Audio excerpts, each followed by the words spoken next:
7 Haziran 2015 Pazar Saat 23.37. Acaba kafayı mı yedi? Üvey babamı kastediyorum. Annemin yeni kocası. Çok da yeni değil aslında. Her neyse. Adı Kerim. Önceki sayfalara bir göz attım. Ondan hiç bahsetmemişim. Herhalde bu son zamanlardaki kadar tuhaf değildi. Tuhaf alışkanlıkları var. Bunlara alışkanlık denir mi? Ondan da emin değilim. Acaba ben mi abartıyorum? Yoksa yetişkinler için bunlar normal mi? Bilemiyorum. Günlüğümü garip şeylerle doldurmak istemiyorum ama bu aralar yaşadıklarım biraz garip. Aslında neyi, nasıl yazdığımın çok da bir önemi yok. Zaten benden başka okuyan olmayacak. Günlüğümü bu sevmediğim yeni odamda eski yatağımın üstünde yazıyorum. Daha önce evden de bahsetmemiş olabilirim. Evi bir türlü sevmediğimden olabilir. Ama geri dönüp sayfaları kontrol edecek değilim. Taşınalı bir ay oldu. Hala yerleşemedim. Burada yaşamayı gerçekten sevmiyorum. Bu evde beni rahatsız eden bir şeyler var. Tanımlayamıyorum. Görünüşe göre evden memnun olmayan bir ben varım. Çünkü annem ve üvey babam evi sevmiş görünüyorlar. Buranın aksine önceki evden çok memnundum. Burası gibi müstakil değildi. Yüksek bir binada güzel bir dairedeydi. Tek sıkıntısı birazcık eğikti. Pizza kulesi gibi. Bir de bayağı eskiydi ama ben seviyordum. Binayı tahliye etmemiz istendi. Yıkıp yenisini yapacaklarmış. Belki de daha yükseğini. En sevdiğim yanı da bu konumuydu. Metrobüs durağına, alışveriş merkezlerine ve özellikle de arkadaşlarıma çok yakındı. Bir kız başka ne isteyebilir? Bütün bunlardan vazgeçeceksem en azından odam öncekinden iyi olmalıydı. Ama değil. Buraya oda bile denmez. Hol gibi duruyor. Kapısı yok. Onun yerine kocaman bir boşluk var. Ve bu boşluk tam bu kata çıkan merdivenlere bakıyor. O yüzden ne zaman biri üst kata çıksa odaya giriyormuş gibi hissediyorum. Çok rahatsızlık verici. Bu odada uyumak da sıkıntılı. Her gece aynı saatte uyanıyorum. Uyanmama sebep olan ise üvey babam. Kız kardeşi 6 ay önce genç yaşta öldü. O günden sonra değişti. Daha az konuşuyor, daha az gülüyor. Daha 37 yaşında ama yaşlı görünüyor. Kamburlaştı.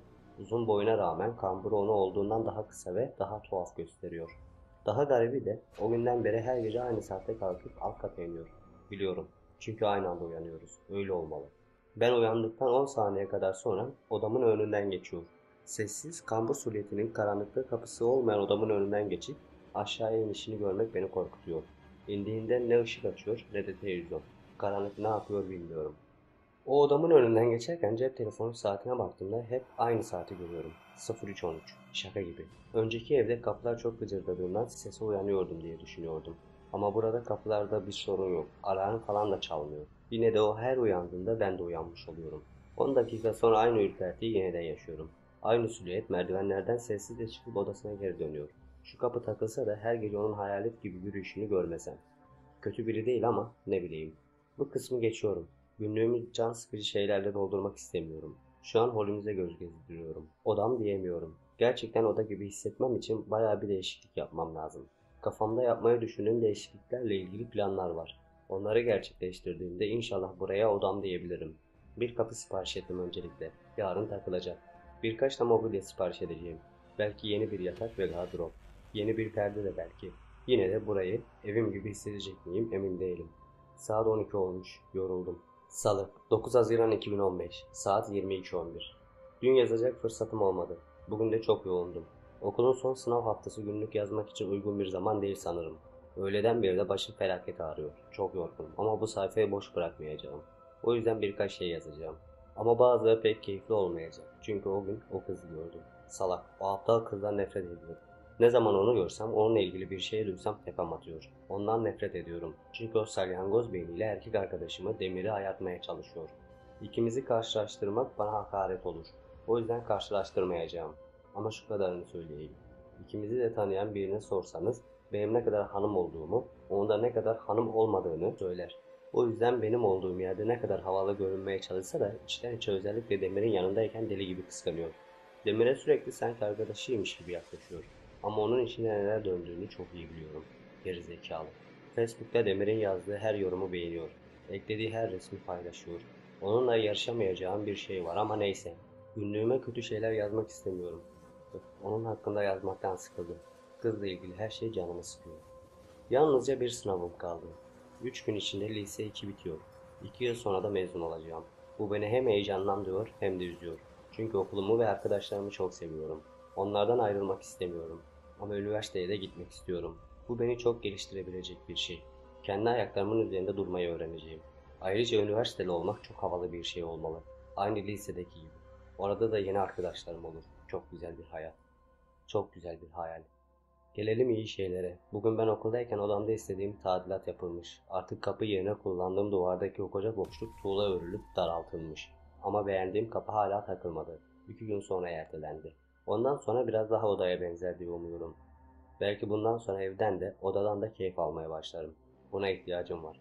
Taşındığımızdan beri uykumu tam olarak alıp kalktığımı hatırlamıyorum. Çok huzursuz uyuyorum. Başımın ağrısı iyice arttı. Bir ağrı kesici almam lazım. Daha yazmayacağım. Çarşamba 10 Haziran 2015 Saat 20.06. Şu trafikten nefret ediyorum. Yarım saatlik yolu 1,5 saate geldim. Bir de sıkışık metrobüs yolculuğu.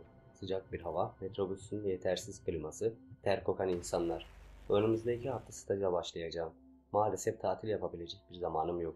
Keşke staja metrobüs yerine vapurla gidebilseydim. Bu sıcak havalarda güvertede püfür püfür bir rüzgarla serinler, boğazı seyrederek giderdim. Hayali bile güzel. Ama sadece hayal. Bir elimi yüzümü yıkayayım. Saat 20.12. Neyse bugün son sınavı olduk. Çok şükür. Artık benim için bu yıl okul bitti. Şimdi biraz dinlenmek istiyorum. Dinlenirken günlüğüme birkaç şey yazayım dedim. Önce iyi haberler. İnternetten sipariş ettiğim eşyalar gelmiş. Birazdan onları yerleştireceğim. Artık yeni bir abajurum var. Bir de elbise dolabım oldu. Ama hala birkaç eksiğim var. Odanın rengini mi değiştirsem acaba? Beyaz renk biraz soğuk hissettiriyor. Canlı bir renkle boyasam daha iyi hissettirir diye düşünüyorum. Kötü haber. Kapı yarın takılacakmış. Sürekli ertelenmesinden sıkıldım. Bu arada ilginç bir şey oldu. Ben pek rüya görmem. Aslında hiç görmem. Ama dün gece gördüm. Daha doğrusu bir şeyler hissettim. Ürpertici bir his. Uykumda birilerinin etrafımı çevirdiğini hissettim. Benden hoşlanmayan birilerinin çok gerçekçi. Rüya bile diyemem. Bilmiyorum. Belki yorgunluktandır. Yine sesleri geliyor. Annemle üvey babamın sürekli kavga etmelerinden bıktım. Bu evde ağız tadıyla ne yemek yiyebiliyorum ne de dinlenebiliyorum. Bir susun be. Gidin aşağıda kavga edin. Bari biriniz yetişkin gibi davransın. Keyfim kaçtı. Yazmayacağım. Cuma 12 Haziran 2015 Saat 22.17. Bugün karneleri aldım.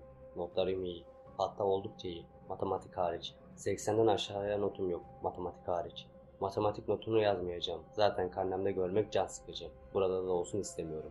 Bugün okuldan sonra kızlarla önce kafeye gittik. Sonra da Elif'in evine.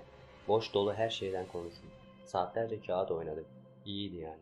Dün gece yine üvey babamla beraber uyandığımızda şimdiye kadar hiç olmayan bir şey oldu. Odasının kapısının açılmasıyla uyandım. Hatta açmadan birkaç saniye önce uyandım diyebilirim. O her geçtiğinde onun yürüyüşünü seyrederdim. O tuhaf ve yavaş kambur yürüyüşüyle odamın önünden geçerken birden kafasını çevirip bana baktı. Karanlıkta gözlerini göremiyordum ama bana bakıyordu. Ödüm patladı. Benim olduğum tarafa hiç bakmazdı. Bir şeyler demeyi düşündüm ama o şekilde birkaç saniye durdu. Sonra merdivenlerden aşağıya indi. Odam karanlıktı ama beni gördü mü diye de tedirgin oldum. Uyanık olduğumu anladım acaba. Dönüşte onu görmemek için sırtımı o tarafa döndüm. Tekrar durup baktım mı bilmiyorum ama iyi korkuttu beni. Gün geçtikçe daha garipleşiyor. Kafayı mı yedi bunlar? Bu onun yürüyüşünü gösterdiğim son gece olacak inşallah. Çünkü kapı sonunda takıldı. Artık benim de gerçek bir odam var. Artık geceleri uyanmayacağım. Üvey babama geceleri bensiz mutluluklar diliyorum. 14 Haziran 2015 Saat 08.56. Bu sabah garip bir merak duygusu var içimde. Ama bu sıkıntılı bir his değil. Aksine kendimi küçük, yaramaz bir kız çocuğu gibi hissettiren bir şey. Her gece olduğu gibi bu gece de üvey babam ve ben 03.13'te uyandık. 2 gece önce bana bakması beni biraz korkutmuştu ama artık kapım vardı. Beni göremeyeceğimi bilmenin rahatlığıyla yatakta oturup onu dinliyordum. Ağır ağır attığı adımlarının seslerinden kapımın önünden geçip merdivenlerden aşağı indiğini duyabiliyordum. O sırada içime bir merak düştü. Bunca zamandır aşağı inip ne yapıyordu bu adam? Yataktan dikkatlice indim. Odamın kapısını yavaşça açıp aynı sessizlikle tahta merdivenlerden aşağıya indim. Merdivenin son birkaç basamağına geldiğimde durup aramızda kalan duvardan yavaşça kafamı uzatıp ne yaptığına baktım. Salonun solunda kalan duvardaki boy aynasının önüne dikilmişti. Aynaya çok yakındı. Kolları aşağıda aynaya bakıyordu. Öyle garip bir duruşu vardı ki sanki askıya asılmış bir kıyafet gibi duruyordu. Ne kadar şaşırdım anlatamam. Ben bir koltukta oturup düşüncelere daldığını falan düşünüyordum. Onu o halde görünce içime bir ürperti geldi. Sanki bir şey fısıldadığını duydum ama emin değilim. Çok durmayıp odama geri çıktım. Şimdi yazarken bile çok garip geliyor. Her gece aynanın karşısına mı geçiyordu? Yoksa bana mı öyle denk geldi anlamıyorum. Hala tatmin olmadım. Bu gece saat kurup ondan önce kalkıp tam olarak ne yapıyor öğreneceğim. Ne yaptığını çok merak ediyorum. Pazartesi 15 Haziran 2015 saat 07:43. Çok korkuyorum. Bütün gece korkudan uyuyamadım. Hepsi aptal merakım yüzünden. Bununla ilgili bir şey yazmak istiyorum. Aklıma geldikçe kusacak gibi oluyorum. Yazamayacağım. Saat 09:27. Bir şeyle meşgul olmazsam korkum iyice artıyor. Yaşadıklarım tekrar tekrar gözümün önüne geliyor. Üvey babamın işe gittiğini duyunca tekrar günlüğümü elime aldım. Kahvaltıya yanlarına inmedim. Yataktan bile çıkmak istemiyorum. Dün gece olanlardan sonra onunla karşılaşmak istemedim.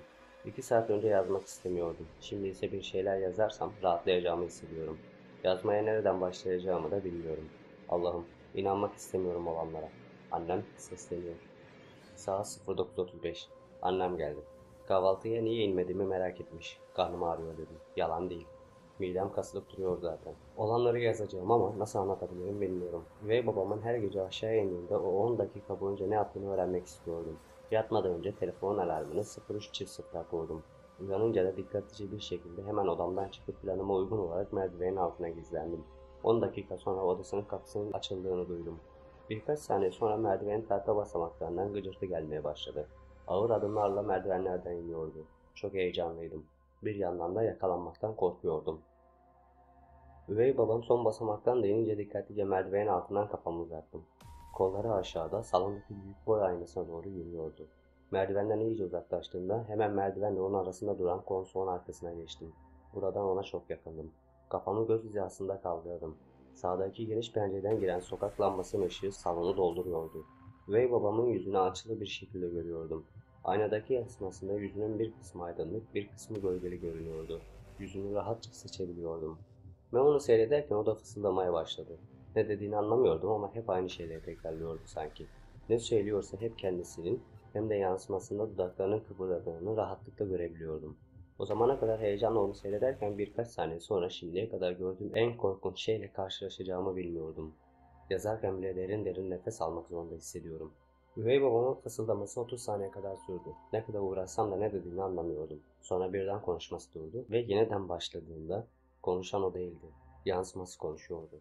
Sanki talimat veriyor gibiydi. Yansımasının aksine onun dudakları kıpırdamıyordu.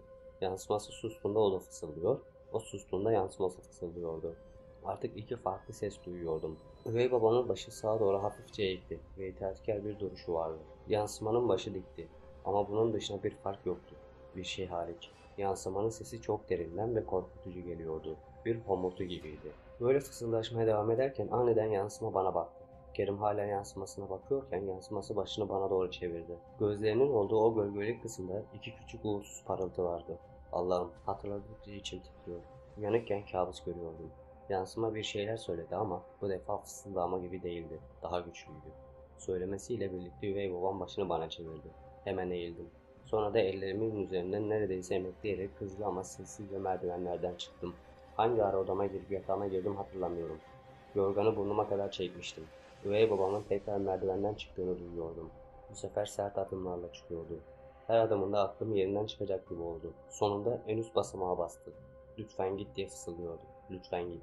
Ayak sesleri kapımın önünde kesilmişti. Korkudan zangır zangır titriyordum. Sanki kendimi tutamayıp çığlık atacakmışım gibi bir elimle ağzımı sıkıca kapattım. Sonra kapı kolu yavaşça dönmeye başladı. Uyanık olduğumu anlamasın diye gözlerimi iyice kıstım. Ama tamamen kapatamadım. Hem korkuyordum hem de görmek istiyordum.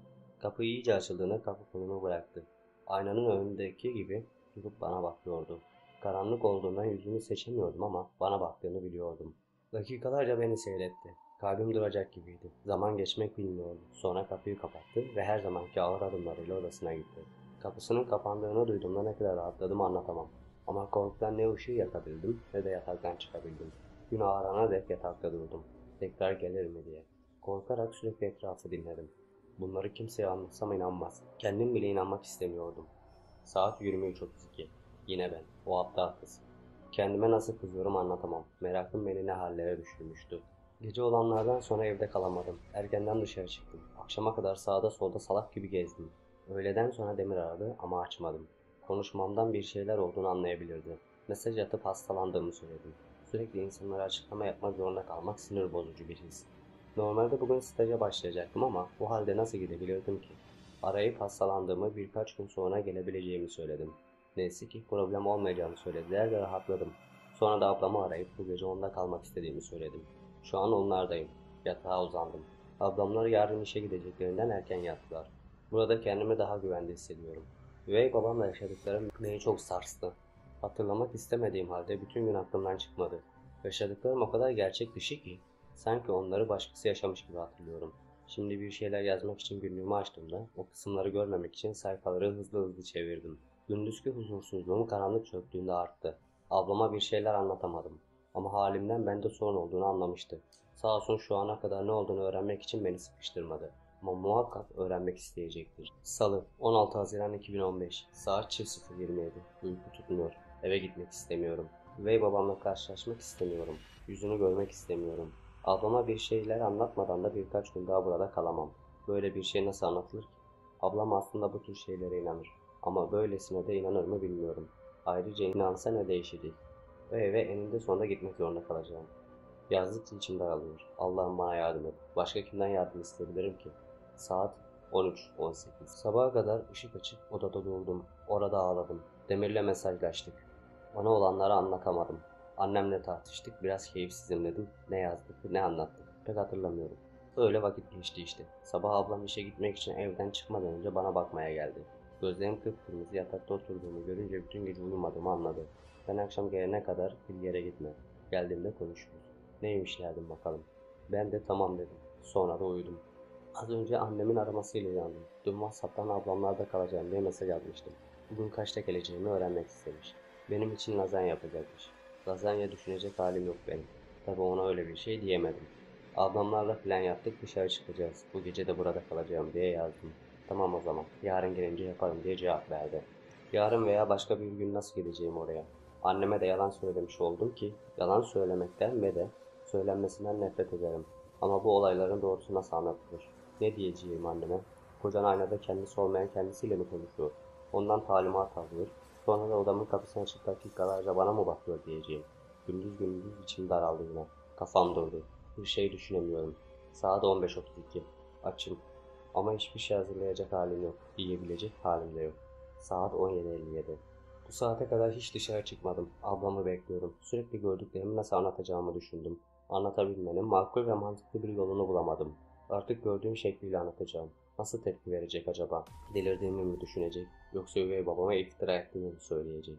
Adam da iyi birisi. Şimdiye kadar bir kötülüğünü ya da garip bir halini görmedim. Gece evin içine gezmesi dışında. Anneme garip gelmiyor mu? Her gece aynı saate kalkıp evde dolaşması. Fark etmemiş olması mümkün mü? İçim dışım soru oldu. Kafam patlayarak. Ablama anlattıktan sonra bana inansa bir gece daha kalabilirim. Belki iki. Sonra ne olacak? Ne olacağı belli. Yine eve döneceğim. Babamın yanına giderdim de staj yapacağım şirketi uzak. Ablama mesaj atıp ne zaman geleceğini sordum. Beklemekten çok gerildim. Şu sıralar gelmesi lazım. Mesajıma cevap verdi. Birkaç dakikaya evde olurum yazmış. Hadi kızım ya. Gel artık. Saat 21:21. Her şeyi ablama anlattım. Beni üzen şeyin sevgilimle aramdaki bir sorun olduğunu düşünüyormuş. O yüzden ona anlattığım şeyleri çok şaşırdı. Hiç böyle bir hikaye beklemiyormuş. Anlattığım her şeyi hayretler içerisinde dinledi. Çok şükür beni deli olmak ya da üvey babama iftira etmekle suçlamadı. Kerim'in kız kardeşinin trajik ölümünden dolayı bazı psikolojik sorunları olabileceğini söyledi. Benim aynadaki yansıması ile ilgili anlattıklarım için loş ışıkta beynin insanlara oyunlar oynayabileceğini, gerçekte olmamış şeyleri olmuş gibi gösterebileceğini söyledi.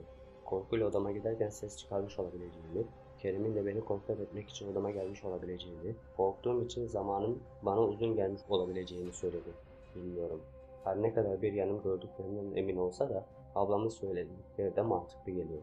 Ya da mantıklı gelmesini istiyorum. Diğer türlü düşünmek beni öldürüyor. Duygularıma kapılıp hareket etmemeliymişim. Artık büyüdün ve bir yetişkin gibi hareket etmelisin dedi. Daha 16 yaşındayım. Böyle korkunç şeyler için küçüğüm dedim içimden. Bu arada aptal aptal bakıyordum ona ama dediklerini anlıyordum. Sadece o sırada aklımda gördüklerimin onun anlattığı gibi olduğunu kendime inandırmaya çalışıyordum. Herhalde dediklerini anlamadığımı düşündü ki istediğim kadar kalabileceğimi söyledi. Daha iyiyim, yarın giderim dedim. Seninle konuşmak iyi geldi. Birbirimize sarıldık. Gerçekten rahatladım. Ablamın söyleyeceklerinin bana bu kadar iyi geleceğini tahmin etmiyordum. Çarşamba 17 Haziran 2015 saat 16:28. Bugün yazacak önemli bir şey yok. Saat 22:49. Bütün gün internette dolaştım, TV seyrettim. Çok sıkıldım. Perşembe 18 Haziran 2015 saat 12:28. Staj yapacağım iş yerindeyim. Geleceğime haber vermemiştim. Gece karar verdim staja başlamaya. Ablamla konuştuğumdan beri daha huzurluyum. Bazen gördüklerimi hatırlayınca bir korku rüzgarı esip geçiyor ama iyiyim. Burası sakin bir yer, bir danışmanlık şirketi. İşlerin çok yoğun olmadığı bir zamandayım sanırım. Ya da burası hep böyle sakin. Çalıştığım kısımda bütün çalışanlar bayan. Herkes güler yüzlü. Yaşadıklarımdan sonra gergin bir ortamda çalışmak iyi gelmezdi. Bir masa ve kutu içerisinde tasnif edilmeyi bekleyen evraklar verdiler. İyi bir meşguliyet. Akşam da eve gideceğim. Şimdi öğle tatilindeyim. Yemek yerken bir yandan günlüğümü dolduruyorum. Günlük doldurmak bağımlılık oldu bende. Artık sürekli yanımda taşıyorum. Kısaca bugün keyifliyim günlük. Saat 22:17. Eve gelirken biraz gerilmiştim. Her ne kadar ablamın söyledikleri mantıklı gelse de Kerim'le karşılaşacağımı düşünmek beni germişti. Ama beklediğimden daha iyiydi. Çok daha iyi. Akşam yemeği uzun ve keyifliydi. Annem lazanya sosunu tutmuş, tıka basa yedim. Arada üvey babamla göz göze geldiğimde sanki o garip şeyler hiç yaşanmamış gibi bakıyordu. Hatta gözlerindeki mutluluk parıltısı gördüğümü söyleyebilirim. Galiba ablam haklı. Beynim gördüklerimi farklı yorumlamış. Mutlu görünüyordu ve yüzünde hiç yapmacılık yoktu. Gece evde dolaşması da yaşadığı o trajik kayıptan sonra olsa gerek. Belki öyle rahatlıyordur. Çok şükür. Bugün gerçekten şükür edilecek bir gün benim için. İç dünyamda kendi kendime bir hapishane yapmış, kendimi içine sokmuştum. Tam bir aptallık. Cuma 19 Haziran 2015 saat 07:47. Hala iyiyim günlük. Hatta aylardır hiç bu kadar iyi olmamıştım. Çünkü her sabah üvey babamla beraber kalkan ben bu gece hiç uyanmadım. Belki o da uyanmamıştır. Belki onun gibi. Belki de bunca zamandır stresliyim. Bu yüzden en ufak sesi uyanıyordum. Okulda beni çok yoruyordu. Bazen çok zorlandığımı hissediyorum. Neyse sıkıcı şeylere geçelim. Aşağıdan güzel kokular geliyor. Nefis bir kahvaltı beni bekliyor. Keyfim yerine geldikçe iştahım da arttı. Acıktım. Bay bay. Saat 08:39. Hevesle indiğim kahvaltıdan keyifsiz bir şekilde kalktım. Dün akşam yemeğindeki neşe bu sabah kahvaltıda yoktu. Başlarda annemle keyifli bir şekilde sohbet ediyorduk. Gayet iyiydi. Bir ara sohbete üvey babamın hiç katılmadığını fark ettim. Gergin duruyordu. Ne anneme ne bana kahvaltı boyunca bakmadı. Bir şeyler söylediğini de hatırlamıyorum. Kahvaltısını bitirmeden de kalktı gitti. Anneme bir sıkıntı mı var dedim. Yo nereden çıktı bu şimdi dedi. Ben de bir şey demeden çıkıp gitti dedim. Bilmem fark etmedim dedi. Umursamıyormuş gibi. Ben de beni de ilgilendiriyorsa salak bir kız kardeşin ölümünü onun etkilemiş olabileceğini söyledim. Annem bu konuyu açmama şaşırmıştı. Kız kardeşi öldü kolay değil tabii ki. Ama kaç oldu kızım? Bir iki ay üzüldü bitti. Şimdi gayet iyi. Annem böyle söyleyince şaşırdım. Ve yine aptal gibi. Bu adam her gece aynı saatte kalkıp karanlıkta evin içinde dolaşıyor ya. Nasıl gayet iyi biliyorsun dedim. Ne diyorsun sen be dedi. Ne dolaşması? Hani geceleri dolaşıyor ya dedim. Kızım sen iyi misin? Kimsenin dolaştığı falan yok. Aynı yatakta uyuyoruz. Kalksa haberim olmaz mı? Tövbe tövbe dedi. Kahvaltıya oturduğumuzdan beri ne alıp veremediğim var adamla. Böyle deyince ben de daha üstelemedim. İkimizin de keyfi kaçtı. Gerçekten haberi yok mu? Yoksa kocasının garip hareketlerini fark ettim diye mi kızdı? Aman bana ne be. Çok sıkıldım bu evden ya. Herkes bir manyak. Meyde manyak diyecekler sonunda. Saat 23:47. İşten sonra Demir'le buluşup yemek yedik. Dışarıdan bu kadar gergin göründüğümü bilmiyordum Demir. Bir şeyim mi var? Gergin görünüyorsun dedi. İşte yorulmuş olmalıyım dedim. Yorulmuş görünüyorsun demedim. Gergin görünüyorsun dedim dedi. Ben de annemlerle pek anlaşamıyorum bu aralar. Eve de alışamadım. Ondan da dedim. Neyse ki çok üstelemedim. Demir'e her gece üvey babamla uyandığımı, üvey babamın evde karanlıkta dolaştığını söylemedim. Böyle söyleyince gerçekten tuhaf bir aile olduğumuzu düşünüyorum. Çantamda telefonumu çıkartırken günlüğü fark etti. Günlük mü tutuyorsun dedi. Evet dedim tereddütle. Sanki utanılacak bir şey yapıyormuşum gibi. Ama gerçekten de utanmıştım. Psikolojik sorunu olanlar günlük tutarmış gibi geliyor bana. İnsan niye kendi yaşadıklarını hissini kendine anlatsın ki? Bende de var bir sorun demek ki. Bakmak istedi. Tabii ki göstermedim. Günlüğümü en çok uzak tutmak istediğim kişi oydu. Okuyup da kafaya yediğimi düşünmesini istemedim. Çantamı kapatırken senin günlük tutacağın hiç aklıma gelmezdi dedi. Ben de neden diye alınmış gibi bir sordum. Genelde işe kapanan kızlar günlük tutar falan dedi. Yani ben hep öyle düşünmüşümdür dedi. Sorunlu olduğumu mu söylemeye çalışıyorsun dedim. Yüzüm ciddi görünüyordu. Benim öyle tepki vermeme şaşırdı. Yüzü kızardı. Hayır tatlım öyle şey olur mu diye durumu kurtarmaya çalıştı. Ben de gülüp şaka yaptım şaka. Benim günlüğümü okumaya çalışır mısın? İşte böyle mosmor olursun dedim. Çok fenasın dedi. Rahatlamıştı. Ya benim sevgilim bazen çok salaklaşıyor. Onu dumur etmek çok hoşuma gidiyor. Çünkü salaklaşınca çok sevimli oluyor. Bayılıyorum ben ona. Yemek ikimiz için de çok keyifliydi. Sonra da sinemaya gittik. Film pek güzel değildi. Ama kafamı dağıtmaya yetti. Demir beni eve bıraktı. Eve geldiğimde Kerim ile annem TV seyrediyorlardı. Ne keyifli ne de keyifsizlerdi. İyi geceler deyip odama çıktım. Artık onları takmayacağım. Keyfimi kaçırmalarına izin vermeyeceğim. Ne halleri varsa görsünler. Cumartesi 20 Haziran 2015 saat 07:28. Sinirlerim çok bozuk. Gerizekalı herif. Derdi sıkıntısı nedir anlamadım. Benim de kısmetimde bu kadarmış. 6 ayda yalnızca bir gece rahat uyuyabildim. Bu gece yine uyandım. Tabii ki yine aynı saatte. Yine aynı şeyler oldu. Bunları yazmaktan sıkıldım artık. Odanın önünden geçip aşağıya indi. Ayak sesleri her zamanki gibiydi. Ama dönüşte ayak sesleri kapımın önünde kesildi. Kulak kabarttım. Kapımın önünde olduğunu hissediyordum. Biraz bekledim gitsin diye. Hiç ayak sesi duymayınca sinirlendim. Artık yüzleşecektim. Derdi neyse söylesin, bilelim dedim içimden. Kapıyı hışımla açtım. Kimse yoktu. Gerçekten yoktu. Kapıyı açmadan önce onun orada olduğuna yemin edebilirdim. Sağa sola bakarken kendi odalarımın kapısının kapandığını duydum. Nasıl yaptı bunu bu adam anlamadım. Hiç ayak sesi yoktu. Beni korkutmaya mı çalışıyor aptal herif? Birazdan kahvaltıya indiğimde odamın önünde ne işim vardı diye annemin yanında soracağım ki rezil olsun. Saat 11:23. Korkudan ödüm patlıyor. 20 dakika önceye kadar iş yerindeydim. İşe gidersem daha iyi olur diye düşünmüştüm. Allah'ım, gördüklerime değil de ablama inanmakla hata etmişim. İşe geldiğimden beri sürekli kusuyorum. Artık çıkaracağım bir şey kalmadı. İş yerindekiler şok oldu. Ağlıyorum, kusuyorum. Yüzün kireç gibi iyi görünmüyorsun. Doktora git dediler. Bana öyle endişeyle bakıyorlardı ki öleceğimi mi düşündüler acaba? Çünkü o sırada ben öyle düşünüyordum. Sonra iş yerinden ayrıldım. En yakın Starbucks'a kendimi attım. Aptal kafam. Onu dinlememeliydim. Allah'ım bana yardım et. Eve nasıl gideceğim bir daha? Saat 11:42. Ağlamaktan şişmiş gözlerimi güneş gözlüğümün arkasına sakladım. Tek başıma olmaktan korkuyorum. Kalabalık içerisinde kendimi daha güvende hissediyorum. Yalnız kalırsam bana zarar verecekmiş gibi geliyor. Saat 11:49. Kusmam durdu. Midem ise hala kasılıyor. Hatırlamamaya çalışıyorum ama sesi hala kulaklarımda çınlıyor. Gözleri bir türlü gözümün önünden gitmiyor. Kendime gelemiyorum. Yazarken ellerim titriyor. Sürekli gözümden yaşlar geliyor. Burnum akıyor. İğrenç bir haldeyim. Saat 12:07. Kahve iyi geldi. Normalde yumuşak bir şey içerdim. Şimdi sert bir kahve aldım. Tadına çok aşina değilim ama iyi geldi. Yine seninle baş başayız günlük. Bu yazdıklarımı annem okusa beni direkt tımarhaneye yerleştirir. O eve de gitmeyeceğim. Nasıl olacak bilmiyorum ama gitmeyeceğim. Saat 12:12. Yaşadıklarımı yazacağım. Birisinin okumamasını umarak. Bu sabah her şey öyle garipti ki neyi nasıl anlatacağımı şaşırdım. Birkaç gece önce gördüğüm şeyler bugünkünün yanında çocuk masalı gibi kalıyor. Sabah üvey babama kızgın bir şekilde uyanmıştım. Gece beni korkutmaya çalışmasının hesabını soracaktım ona. Kahvaltı masasına bu duygularla oturdum. Onlar çoktan oturmuş kahvaltı ediyorlardı. Annem beni görünce günaydın dedi. Çayı doldurmak için ayağa kalktı. Kerim ise bana bakmıyordu. Öğüne doğru eğilmiş yemeğiyle ilgileniyordu. Annem çayını doldurup oturdu. Tam zamanı diye düşündüm. Sen görürsün dedim içimden. Annemin yanında rezil edecektim onu. Tam ağzımı açmıştım ki bana bakmadan kapa çeneni dedi. İçim titredi. Bir insandan duymayı beklediğim bir ses değildi. Başka bir şeye aitti. Elindeki çıtağı bırakıp ellerini masanın üstüne koydu. Başını kaldırdığında gördüğüm o korkunç gözler bana bakıyordu. Mavi gözleri simsiyah olmuştu. Göz bebekleri yoktu. Renk bile diyemem o siyahla. Karanlıktı. O karanlıktan bana başkası bakıyordu. Üvey babam değil. Göz ucuyla anneme baktım. Hiçbir şey duymuyormuş gibi oturmuş telefonuyla oynuyordu. Benim anneme baktığımı görünce ben istemezsem dedi ve ona dönüp tüm gücüyle o beni duyamaz diye bağırdı. Yerimden atladım. Annem ne oldu bir şeyim mi var dedi. Ağzımı nasıl açtım, nasıl konuşabildim bilmiyorum. Yok diyebildim sadece.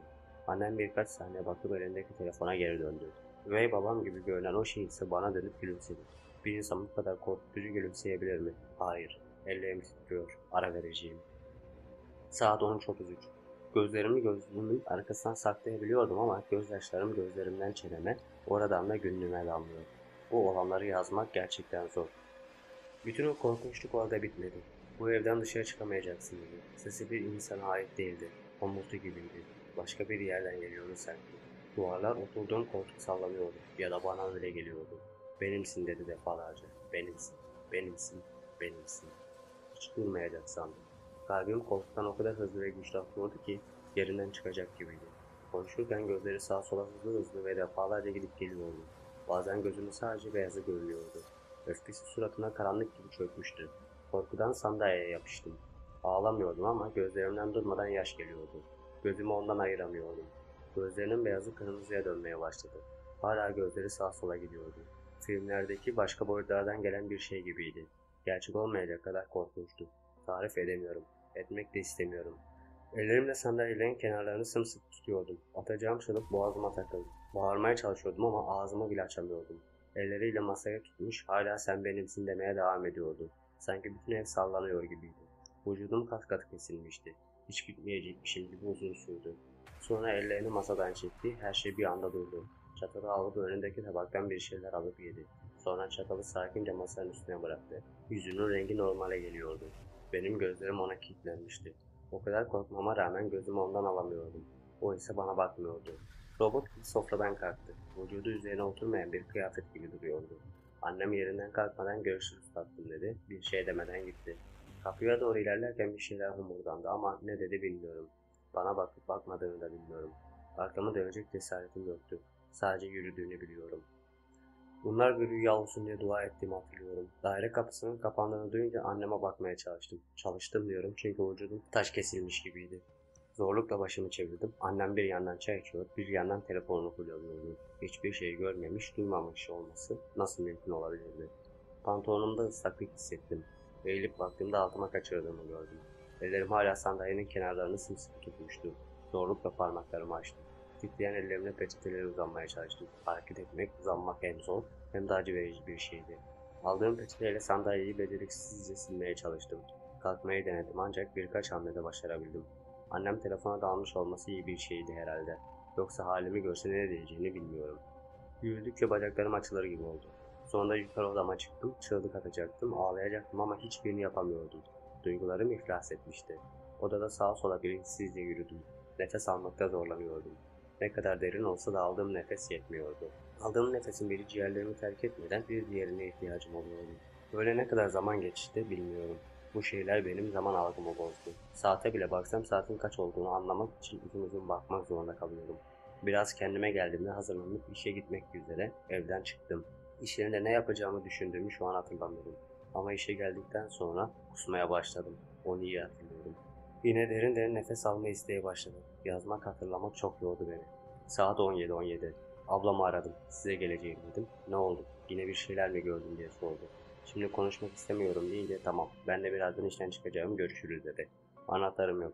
Ondan önce eve gidip bekleyemem. Biraz daha oturacağım. Saat 17:38. Açım ama midem hala kasıldığında tekrar kusarım diye bir şey yiyemiyorum. Aklımda hep sorular. Ablam bu sefer ne diyecek? Gördüklerime nasıl bir bahane bulacak? O eve dönemem. Allah'ım nasıl kurtulacağım bu dertten? Saat 19:12. Az önce ablama her şeyi anlattım. Bütün gün boğazım düğümlenmişti. Yaşadıklarımı anlattığımda beni nefessiz bırakan o şeylerden kurtulacakmışım gibi hissediyordum. Hiç ara vermeden anlatmak, içimi dolduran bu tarif edemediğim karanlık duygudan bir anda kurtulmak istedim. Ama daha ilk kelimeden sonra başlayan ve aralıklarla devam eden ağlamalar içimi çabucak boşaltmama izin vermedi. Sonunda söyleyeceklerim bittiğinde ablam, bir önceki gelişinde anlattıklarım beni öyle şaşırtmıştı ki, şimdi sen anlatmaya başlamadan önce söyleyeceğin garip şeylere kendimi hazır hissediyorum. Ne olmuş olabilir ki dedim. Kendi kendime dedi. Ama şimdi anlattıkların çok garip. Aklının oyunu olabileceğini sanmıyorum dedi. Bir an beni avutmaya ya da kandırmaya mı çalışıyor diye düşündüm. Ama gözlerinde gördüm buna inandığını. Bir süre düşünceli bir halde etrafına bakındıktan sonra bu olanları anneme anlatıp anlatmadığını sordu. Nasıl anlatabilirim ki dedim. Kocan 6 aydır her gece evin içinde yürüyor dedim. Kafaya yemişsin gibi, sen iyi misin dedi. Kadının kocasından haberi yok dedim. Ben böyle söyleyince ablam da bu sorunu çözecek birilerini bulabileceğini söyledi. Ne olur acele et dedim. Sorunumu nasıl çözeceklerdi ki? Sorun bende değil, üvey babamda. Onun sorununu çözsünler. Pazar 21 Haziran 2015. Saat 01:22. Bir saat kadar uyumuşum. Belki de fazla. Rüya gördüm. Rüyamda oldukça karanlık bir yerdeydim. Yan odadan gelen bir uğultu duyuyordum. Burası ablamların evi değildi. Bir ev gibi bile hissetmiyordum. Ev olmayacak kadar soğuk ve uğursuzdu. Sonra uğultu çığlığa dönüştü. Demir'in çığlıklarıydı. Onun sesini duyuyordum. Lütfen durun diye yalvarıyordu. Ağlamaya başladım. Sesin yönünü bulmak için sağa sola bakıyordum. Bulunduğum yer çok geniş. Koyu gri, boş bir oda olduğunu fark ettim. Duvarı, zemini ya da tavanı birbirinden ayıracak bir renk farklılığı yoktu. Odanın bir köşesinde taştan bir tahta oturmuş birini gördüm. Benim gibi o da Demir'in sesini dinliyordu. Ama o keyif alıyor gibiydi. Çok kudretli, korkutucu bir şey vardı onda. Yine de ona yaklaştım. Niye bilmiyorum. Rüya işte. Yaklaştıkça onun üvey babama ele geçirmiş o şey olduğunu anladım. Karanlık bir şeydi. Şeklini şemalini anlamıyordum. Sanki kendi gibi taştan aşağı kara bir zırhı vardı. Gitgide ona yaklaşıyordum. Ben de korkudan daha çok onun varlığından rahatsız olma ihtimali vardı. Ona doğru attığım her adımda onunla ilgili bir şey hissediyorum. Demir'e işkence edenler onun emriyle bunu yapıyordu. Ona iyice yaklaştığımda benim varlığımı hissedip ayağa kalktı. Etrafına baktı. Uzundu. İnsan olamayacak kadar uzun ve inceydi. Ardından benim soluma doğru yürüdü. Ben öylece dururken yanımdan geçip gitti. Arkasından gittim. Odanın ortasında durdu. Sağına doğru baktı. Cesaretimi toplayıp etrafına dolaşmaya başladım. Benim orada olduğumu biliyordu ama göremiyordu. Onun bunu öfkelendirdiğini hissediyordum. Ben yürüdükçe benim olmadığım taraflarda beni arıyordu. Bulamayınca durdu, bir şey homurdandı. Birden kendimi Demir'in cenazesinde buldum. Kalabalıktı. Kalabalığın ortasında tabutun yanına gitmeye çalıştım. Çok zor yürüyordum. Herkes beni sıkıştırmaya çalışıyor gibiydi. Sonunda tabutun yanına geldiğimde ağlamaya başladım. Dua etmeye çalışıyordum ama dudaklarım kıpırdamıyor, sesim çıkmıyordu. Yalnızca ağlayabiliyordum. Sonra uyandım. Böyle bir rüyaydı işte. Saat 11:03. Ablamlardayım hala. Kahvaltıda ablamla ben de gergindik. Enişteme bir şeyler anlattı mı? Anlattıysa ne anlattı bilmiyorum. Ablam bir şey demediyse de o da bir şeyler döndüğünü fark ediyordu.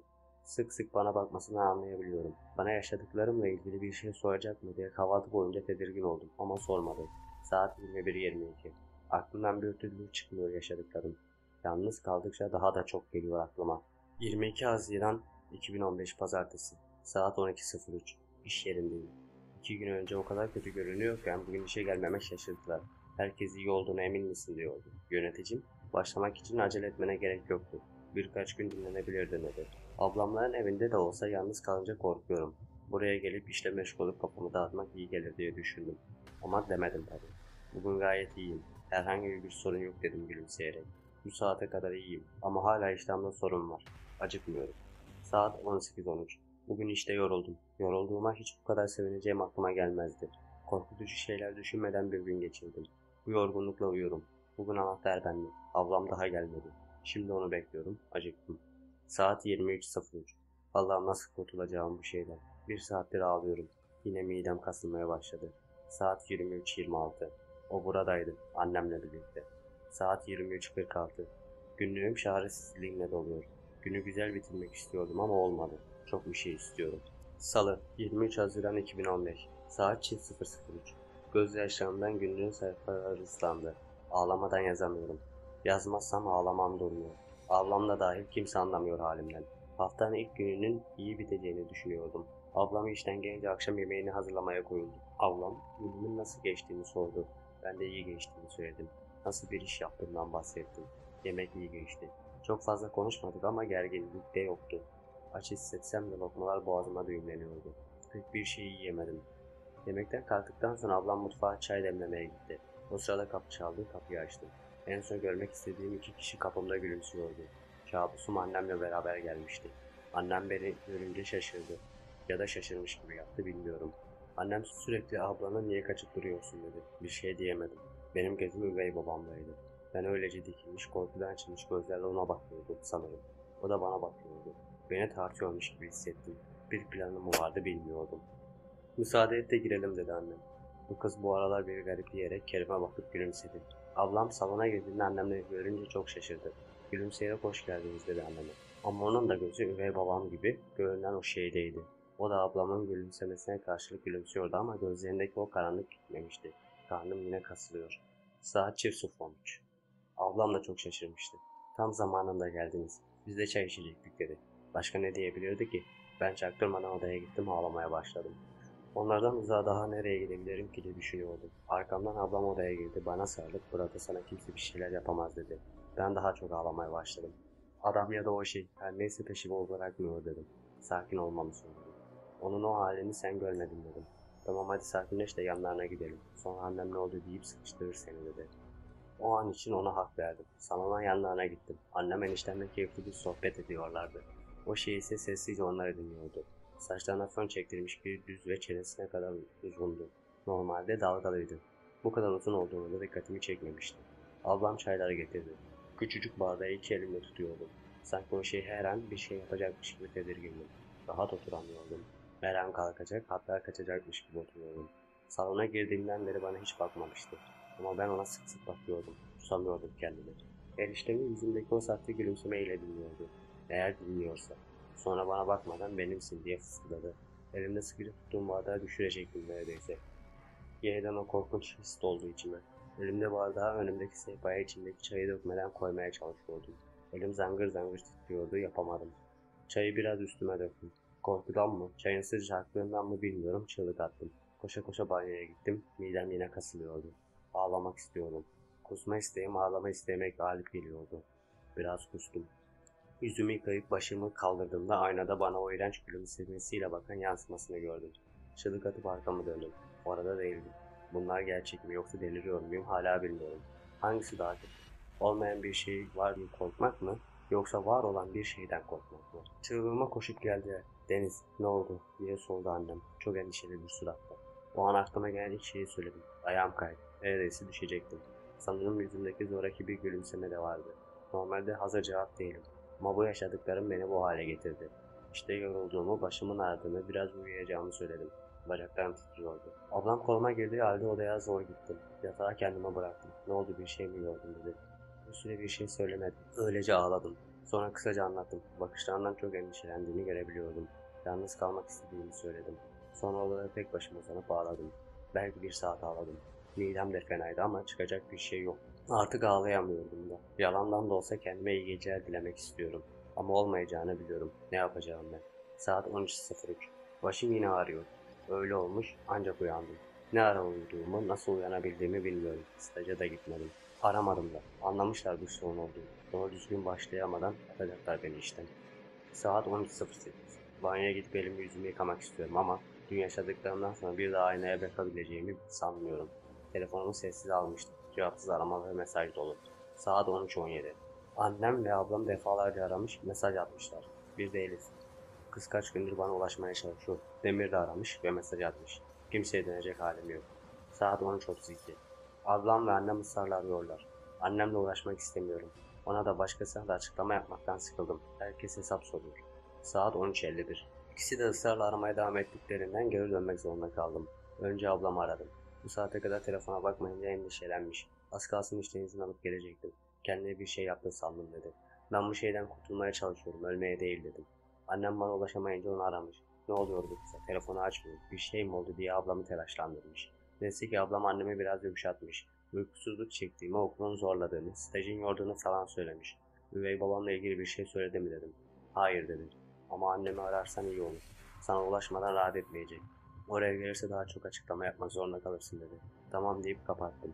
Şimdi annemi aramam lazım. Hiç istemiyorum. Saat 14.04. Kaçınılmaz olarak annemi aradım. Ne oluyor kızım sana? Niye kendini bu kadar sıkıyorsun? Hasta olacaksın. Belki de oldun dedi. Hasta falan değilim anne dedim. Daha fazla uzatmasın diye sert çıkışmaya çalıştım ama işe yaramadı. Ben de ablamın ona söylediklerini tekrar ettim. Bu sene okulun yorduğunu, hemen ardından staja başladığımda direnemediğimi söyledim. Daha ben lafımı bitiremeden üvey babanla bir sorunum mu var dedi. Doğru dedim ama kendim bile inanmadım. Ne zaman onu görsem yüzüm düşüyor, geriliyor gibisin dedi. Hiçbir sorunum olmadığını söyledim. O da bu aralar biraz garip ve konuşmuyor dedi. Annem sonunda baktayı ağzından çıkardı. Bu halini görüşmek için doktordan randevu aldım. Haftaya pazartesi gidiyoruz dedi. Anne bana sormadan neden randevu alıyorsun? Kafayı yediğimi mi düşünüyorsun dedim. Yok kızım ne alakası var? Uykusuzluğun, gerginliğin için bir ilaç falan verir rahatlarsın diye düşündüm dedi. Bir ilaç almak bana iyi gelir diye düşündüm. Tamam dedim. Asıl ablamın tanıdığı şu kişi bir şey yapsa çok daha iyi olacak. Doktor benim derdime derman olamaz. Ablam da hala aramadı mı o adamı nedir? Bir şey de söylemiyor. Bir şeyle uğraşmaktan bende kafada kalmadı. Sormayı unuttum. Akşam gelince söyleyeceğim. Artık halletsin. Kafayı yememeye çalışıyorum çünkü. Kısacası yakında deli doktoruna gidiyorum. Tamam bana lazım adam. Ya da kadın. Saat 16.11. Demir'le buluşacağız. Telefonda görüştük. En son buluştuğumuzdan beri ne kadar uzun zaman oldu. Normalde pek makyaj yapmam ama bugün gözlerimdeki morluğu, yüzümdeki solgunluğu yok etmek için çok fazla yaptım. Buluşmaya mı gidiyorum, düğüne mi belli değil. Saat 23.06. Ablamlardayım yine. Bugün Demir'le buluşmak iyi geldi. Ne kadar ihtiyacım varmış. Uzun uzun sohbet ettik. Onca zamandır ablamlarla olmamın nedenini sordu. Annemlerle problemle yaşadığımı söyledim. Gergin göründüğümü söyleyince gülümseyip bu iyi halim dedim. Yakında daha iyi olurum. Hatta bak daha iyiyim deyip ona sarıldım. Onun evinde kalmamı istedi. Ben ablamlarda iyiyim dedim.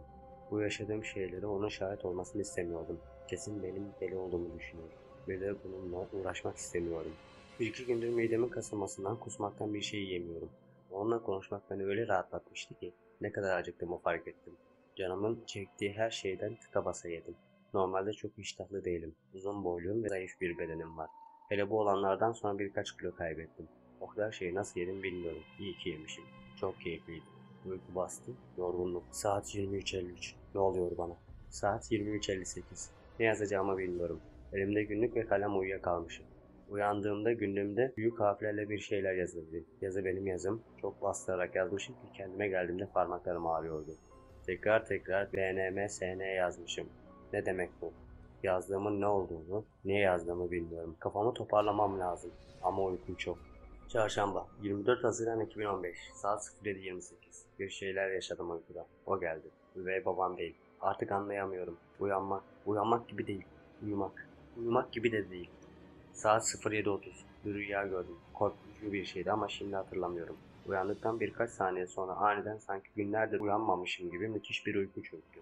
Ne kadar uğraşsam da göz kapaklarımın kapanmasına engel olamadım. Yaşadığım şey uyumak gibi bir şey değildi. Sonra vücudumun titremeye başladı. Hastalıktan veya soğuktan titreme gibi değil. Bir cihazın titreşmesi gibiydi. Belki saniyede 100.000 kere titreşiyordu. Ve kulağımda bir uğultu duyuyordum. Birkaç saniye sonra uğultu ve titreşim birden durdu. Bilincim açıktı. Yalnızca vücudumda değildi. Uyku ile uyanıklık arasında bir halde ablamlardaki odamdaydım. Burada bile endişelerim devam ettiği için ışığı açık bırakıyordum ve oda kapısını hep kilitliyordum. Ama kapı açıldı.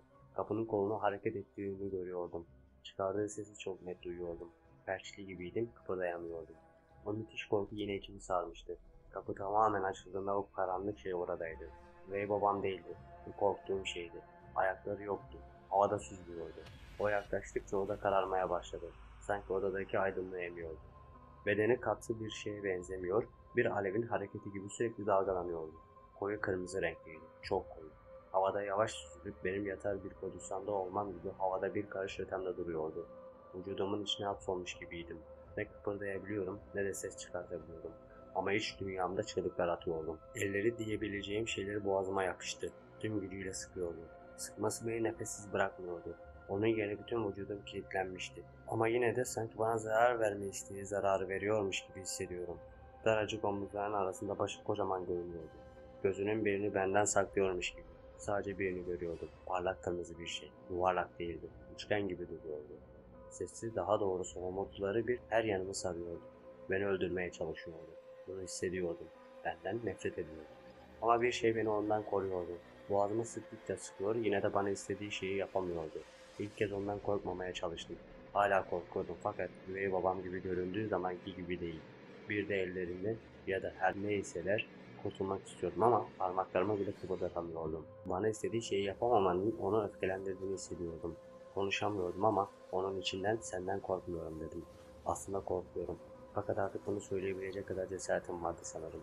Yüzünü yüzüme iyice yaklaştırdı. Ben de bir daha söyledim. Senden korkmuyorum. Ağzımdan bir ses çıkmıyordu ama bunu duyabildiğini biliyordum. O korkunç gözünü gözlerime sabitlemişti. Sonunda vazgeçti. Beni bıraktı. Aynı şekilde süzülerek odadan çıktı. Uzaklaştıkça oda aydınlanmaya başladı. Sanki bilincim vücudumun dışındaydı. Demin o şeyleri yaşadığımda gözlerimin kapalı olduğunu biliyordum. Hem uyuyordum hem uyanıktım. Ve her iki halimin de farkındaydım. Sonra ben o halden çıkmış gibi gözlerimi açtım. Bilincim yine kendi bedenimdeydi. Bilmiyorum, öyle denir herhalde. Etrafıma baktığımda kapının açık olduğunu gördüm. Ama başka bir şey yoktu. Demek ki cesaretim beni terk etmişti. Doğrulup oturdum. Yorganı üstüme çektim. Hava sıcaktı biliyorum ama ben üşüyordum. Saat 10:57. Arada bir dalıp gitmelerim hariç doğru dürüst uyuyamadım. Birçoğunu hatırlayamadığım ama güzel şeyler olduğunu hissettiğim rüyalar gördüm. Ablama mesaj attım. Durumun daha da kötüye gittiğini düşündüğümü yazdım. Yine bir şey mi oluyor? Akşam anlatırım dedim. Ne olur artık bana yardım edecek kişiyi ayarla dedim. Tamam diye yazdı. Saat 11:28. Aman Allah'ım, sonunda ne olduğunu anladım. Ne saçmalamışım diye düşünüyordum. Ben değilmişim. Aman Tanrım. Saat 11:30. BNMSN değil. Aslında benimsin yazmışım. O yazdırmış. Allah'ım bana yardım et. Saat 12:17. Elimden atmıştım günlüğü. Şimdi iğrenerek yazıyorum. Yazmalıyım yoksa çıldıracağım. Bana ait her şey elimden birer birer gidiyor. Evim, günlüğüm, neşem ve hayat, hatta aklım. Ondan bu kadar uzaktayken bana nasıl böyle şeyler yaptırabilir? Halbuki onun etrafımda olmadığı günler rahattım. Ta ki annemle buraya gelene kadar. Buradaki varlığını hissediyorum. Ve artık beni iyice korkutmaya başladı. Gündüzde odamı kilitliyorum. Ablam gelsin artık. Saat 20:28. İşler iyice garipleşmeye başladı. Tuhaf davranan tek ben değilim. Nasıl bir dünyanın içine girdim böyle? Saat 20:32. Akşam ablam gelince aradığım kişiyi buldum dedi. Adı Fuat'mış. Odaya geçip kapıyı kapattı. Ablam Fuat'ı aradı. Telefon hoparlörünü açtı. Beklediğimden daha genç ve yumuşak bir ses. Alo dedi. Çok heyecanlanmıştım. Ablam kendini tanıttı. Numarayı kimden aldığını söyledi. Sanki ben orada değilmişim gibi. Kız kardeşinin gördüğü bazı şeyler var dedi. Ablam gördüğüm şeylerle ilgili detayları anlatacaktı ki telefonu ona ver dedi. İkimiz de çok şaşırdık. Herhalde ablam da heyecanlanmıştı ki bir an kekeleyerek kendisi yanımda dedi. Durumu kurtarmak ister gibi. Biliyorum dedi. Telefondaki adam. Kalp atışlarım hızlanmıştı. Ne oluyoruz dedim içimden. Nasıl bir şeyin içine düştüm böyle. Ablamla benim aramda yatağın üstünde duran telefona eğilip merhaba dedim. Anlat dedi. Kendini tanıtmak veya merhaba demek zahmetine katlanmadan. Ben de anlattım. Sanki kesin bir emir yerine getiriyor gibi hiçbir detay atlamadan anlattım. Sonunda bilinçsiz bir şekilde günlüğe yazdığım şeyi ve gece gördüğüm şeyi anlattım. Ben anlatırken ablam şaşkın şaşkın yüzüme bakıyordu. Herhalde bu kız daha garip ne anlatacak bundan sonra diye düşünüyordu. Bu kadar dedim. Daha anlatacak bir şey olmadığını belirtmek için sonra sustu. Hiçbir şey söylemedi. Yalnızca sustu. Tek duyabildiğim güçlü nefes alışverişleriydi. Dakikalar geçmiş, tek bir şey söylememişti. Ablama el işaretleriyle ne oluyor demeye çalıştım. O da belli ki anlamamış, omuzlarını sıktı. O kadar uzun süre sessiz kaldı ki beni yine korkular sardı. Durumum o kadar kötü mü? Tahmin ettiğimden daha kötü bir tehlike içerisinde miyim? Niye bir şey söylemiyor diye sorularla boğuşurken Fuat'ın sesiyle ilgildim. Eve bir şeyler koymuş dedi. Ablama baktım. Hangi eve diye sordum.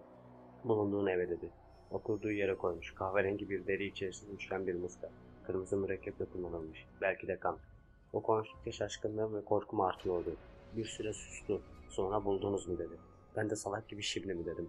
Kurtulmak istemiyor musun dedi.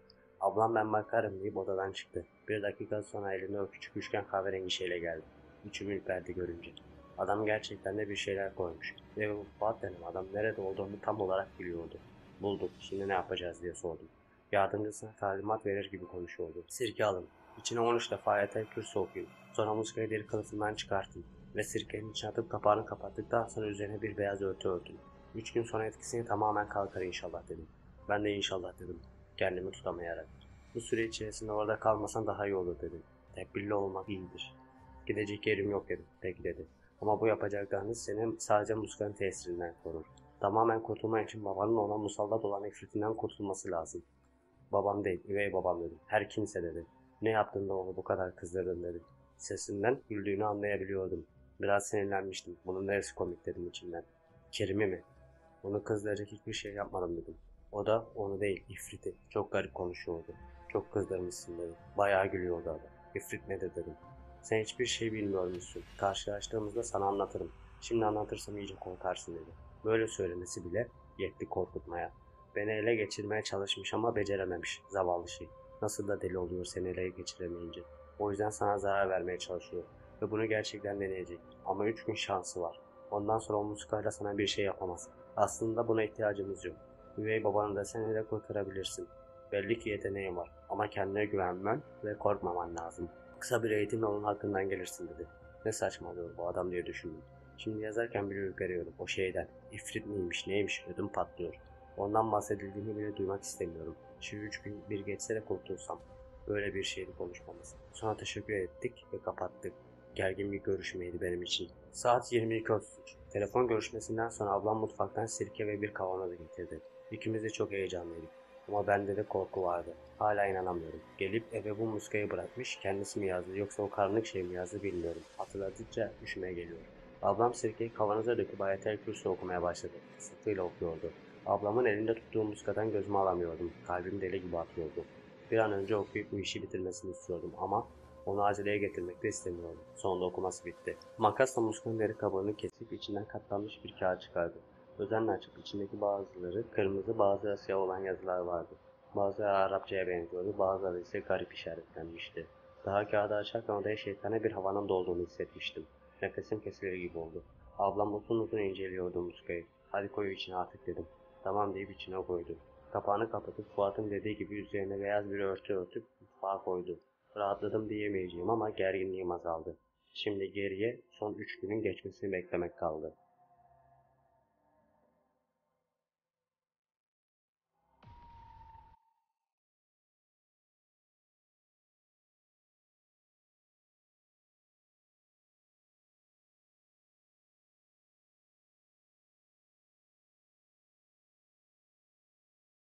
Perşembe 25 Haziran 2015 saat 03.57.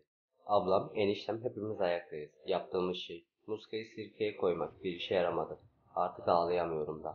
Ablam benim için çok endişeleniyor ve ağlıyor. Eniştem neler olduğunu anlamaya çalışıyor. Bense bütün hislerimi kaybetmiş gibiyim. Ağlayamıyorum, korkamıyorum. Duygularım uyuşturulmuş gibi. Olanları nasıl yazacağım? Saat 06.18. Artık iş çok ciddiye bindi. Hayatım tehlikede. Ablam da o kadar itiraz etmeme rağmen anneme arayacağını söyledi. Olan şeyin sebebi cin, ifrit, hayalet ve sert şeyler olamaz dedi. Senin tedaviye ihtiyacın var. Ben neye ihtiyacım var bilmiyorum. Zaten avuçlarım resmen yandı. Dişleri kabarık küçük küçük su topladı. Ama çok acıyor. Ablama gösteremedim ellerimi. Bu gece olanları yazıp yazmamakta da emin değilim. Günlük yazmayı bile bırakabilirim. Yazdıklarımı tekrar okuyunca da korkularım artıyor. Ya da kendimi çaresiz hissediyorum. Belki de bu olanların bir çaresi yoktur. Saat 06.53. Yazamayacağım diyorum ama yazmadan da duramıyorum. Birilerine bir şeyler anlatma ihtiyacını hissediyorum. En yakınım olan ablama bile anlatamıyorum bazı şeyleri. Ama günlüğüme yazabiliyorum. Bu gece gördüklerim, yaşadıklarım ve olanlar çok farklı, çok gerçek. Rüyamda yine odanın kapısının açıldığını gördüm. Yine o şey süzülerek üstüme geldi. Vücudum bir önceki gibi felç oldu. Bu kısma kadar her şey bir öncekiniyle aynısıydı. Bir dejavu. Bu kısımdan sonra her şey daha da gerçekçi. Bu defa hiç cesaretli değildim. Ondan öylesiye korkuyordum. Elleriyle boğazımı sıktığında boğulduğumu hissettim. Gerçekten boğuluyordum. Çok korkunç bir boğulma. Bütün vücudum kasılıyor. Ciğerlerim delicesine nefes almaya çalışıyordu. Bunun dışında kendimi kontrol etmek için bir şey yapamıyordum. Onun korkunç yüzü ya da her neyse gözlerimin önündeydi. Görmek istemiyordum ama kıpırdayamadığım gibi gözlerimi de kapatamıyordum. Önce gözlerim yuvalarından çıkacak gibi oldu. Sonrasında kararmaya başladı. Beklemediğim bir anda birden vücudumdaki felç kalktı. Hemen ellerine yapıştım. Çok sıcaktı. Kızgın iki demir parçasını tutuyor gibiydim. Canım yanıyordu. Ama boğulma hissi de dayanılmazdı. Bütün gücümle çekiyordum ama gücüm yetmiyordu. Bir anda mesmere çekmek geldi aklıma. İçimden kalbimden söyledim. Bismillah. Elleri gevşedi. Sonra sesli söyledim. Ve sonra daha da sesli. Ellerini boğazımdan ayırmaya başardım. Ve kalan gücümle onu ittim. Odanın bir köşesine fırladı. Yataktan kalktım. Ama düşecek gibi oldum. Sanki vücudumu ilk kez kullanıyordum. Zaten kendimi tam olarak odada hissedemiyordum. Hissettiğim şey odanın başka bir boyuttaki iz düşümünde olduğumdu. Vücudum da bu boyuttaki iz düşümümdü. Bu boyutta ellerimi ayaklarımı ilk kez kullanıyordum. Hissettiğim şey buydu. Belki saçmalıyorum, belki kafayı yedim. Ama o anda içimde kalan hisler bunlardı. Ellerime baktım, bulanık görüyordum. Gözlerimi daha büyük açmaya, ellerime odaklamaya çalıştım. Gözlerimi de açıp kapatmakta zorlanıyordum. O sırada arkamdan onun homurtusunu duydum. Arkama baktığımda odanın köşesinde yerden yükselmiş bir şekilde durduğumu gördüm. Balkona doğru koştum. Daha doğrusu yalpaladım. Kapıyı açtım. Normalde ablamın evi 4. katta ama bu boyutta bahçe hizasındaydı. Giriş kat gibi parmaklıkların üstüne çıkıp bahçedeki çimlerin üzerine atlayacak. 50-60 santim altındaydı çimenler. Tam atlayacaktım ki arkamdan bacaklarıma sımsıkı sarıldı. Bacaklarıma takılmış iki kelepçe gibiydi kolları. Kurtulmaya çalışıyordum ama tüm gücüyle sarmıştı. Arkama döndüğümde şok oldum. Bacaklarıma sarılan ablam. Yapma diye bağırıyordu. O şaşkınlıkla önüme döndüğümde yerden 15 metre yükseklikteki balkonun demirleri üzerinde olduğumu gördüm. Çığlık attım. Kendimden geçmişim. Beni içeri çekmişler. Kendime gelene kadar o 1-2 dakika içinde ne olduğunu hatırlamıyorum. Tek hatırladığım ablamın ve eniştemin endişeli seslerini duymaya başladığım ve ardından kusarak uyandığımdı. Durumum çok kötü. Saat 08.12. Evde saatlerdir herkes uyanık. Ablam birazdan annemi arayacak. Annemden önce Fuat'ı aramasını söyledim. Dedikleri doğru çıksaydı bunlar başımıza gelmezdi. Ana o muskayı sirkenin içine koyunca düzelecekti dedi. Muskanın yerini bilmediğini söyledim. Deniz birazcık aklını başına al. Birkaç saat önce kendini balkondan aşağı atıyordun. Eğer sesleri duymasaydım Allah'ımı düşünmek bile istemiyorum. Annemi arayacağım ve doktora gideceğiz. İtiraz istemiyorum. Peki demekten başka çarem yoktu. Saat 08.30. Ablam annemi aradı ve annem çıldırdı. Annemin sesini rahatlıkla duyabiliyordum. Ben randevuyu öğlen alıyorum. Bugün gidiyoruz doktora. Sakın Deniz'in yanından ayrılma diyordu ablam. Mahvoldum. Saat 09.04. Banyoya gidip ablamla habersiz Fuat'ı aradım. Yaşadıklarımı anlattım. Yine bir önceki konuşmadaki gibi sustu. O sustukça merakım artıyordu. Uzun bir sessizlikten sonra sirkenin içindeki muskanın etkisi çabuk azalır. Muskayla böyle bir şey yapamaz dedi, yine sustu. Benim bir şey dememi mi bekliyordu yoksa yine düşünüyor muydu? Ya da yaptığı her neyse anlayamamıştım. Soru sormak için ağzımı açmıştım ki balkonun altındaymış dedi. Üvey babam mı diye sordum. Sanki bir şeylerin şifresini çözmüş gibi. Evet dedi. Sevindiği belli oluyordu. Benim de hiç sevinecek halim yoktu. Şimdi aşağı in. Yerde tam senin balkonun altında bir şeyler göreceksin. Ne olduklarını bana söylersin. Ben de ne yapmam gerektiğini söylerim. Şimdi mi dedim şaşkınlıkla. Evet dedi. Telefonu kapat. Dikkatlice odadan çıktım. Ablam mutfakta eniştemle bir şeyler konuşuyordu. Muhtemelen benimle ilgiliydi. Daireden çıkıp merdivenlerden hızla aşağı indim. Asansör bekleyecek halim yoktu. Bina kapısından çıkınca sağa dönüp arka tarafa geçtim. Başımı kaldırıp balkonu aradım. Bulduğumda heyecanla altına gittim. İlk başta görememiştim. Arka taraftaki çimleri pek kesmediklerinden çok uzundular. Ellerimi çimenlerin arasında gezdirirken elime bir şey geldi. Elime aldığım küçük şeyler kemiklerdi. Sanki bir insanın parmak kemikleri gibi. Şok olmuştum. Fuat telefonda. Buldun mu diye soruyordu. Galiba dedim. Küçük kemikler. Sanırım bunlar insan kemikleri. Üzerlerinde ne var dedi. Bir şey görünmüyor derken fark ettim. Keskin bir şeyle üzerlerinde küçük delikler çizilmişti. Üçgene benzer şekiller görüyorum. Bir daireye benzeyen bir şekil, bir de anlayamadığım bir şeyler dedim. Onları denize at dedi. Fuat, denize mi dedim. Neden her söylediğimi tekrarlıyorsun? Dediğimi yap, denize at. Ablanla konuş. Birkaç gün sonra şu üvey babana da bir şeyler yapalım da zavallı adam ifritlerinde oyuncak olmaktan kurtulsun dedi. Zavallı adam mı diye düşünmeden kendimi alamadım. Yine de onunla tartışmak istemediğimden tamam dedim. Kemikleri iğneleyerek cebime koydum. Yukarı çıktığımda ablam kapıda karşıladı. Neredeydin dedi. Bahçeye inip hava aldığımı söyledim. Odaya giderken hangi ara ve nasıl bu kemikleri denize atacağımı düşünüyordum. Hala da düşünüyorum. Zil çalıyor, annem geldi.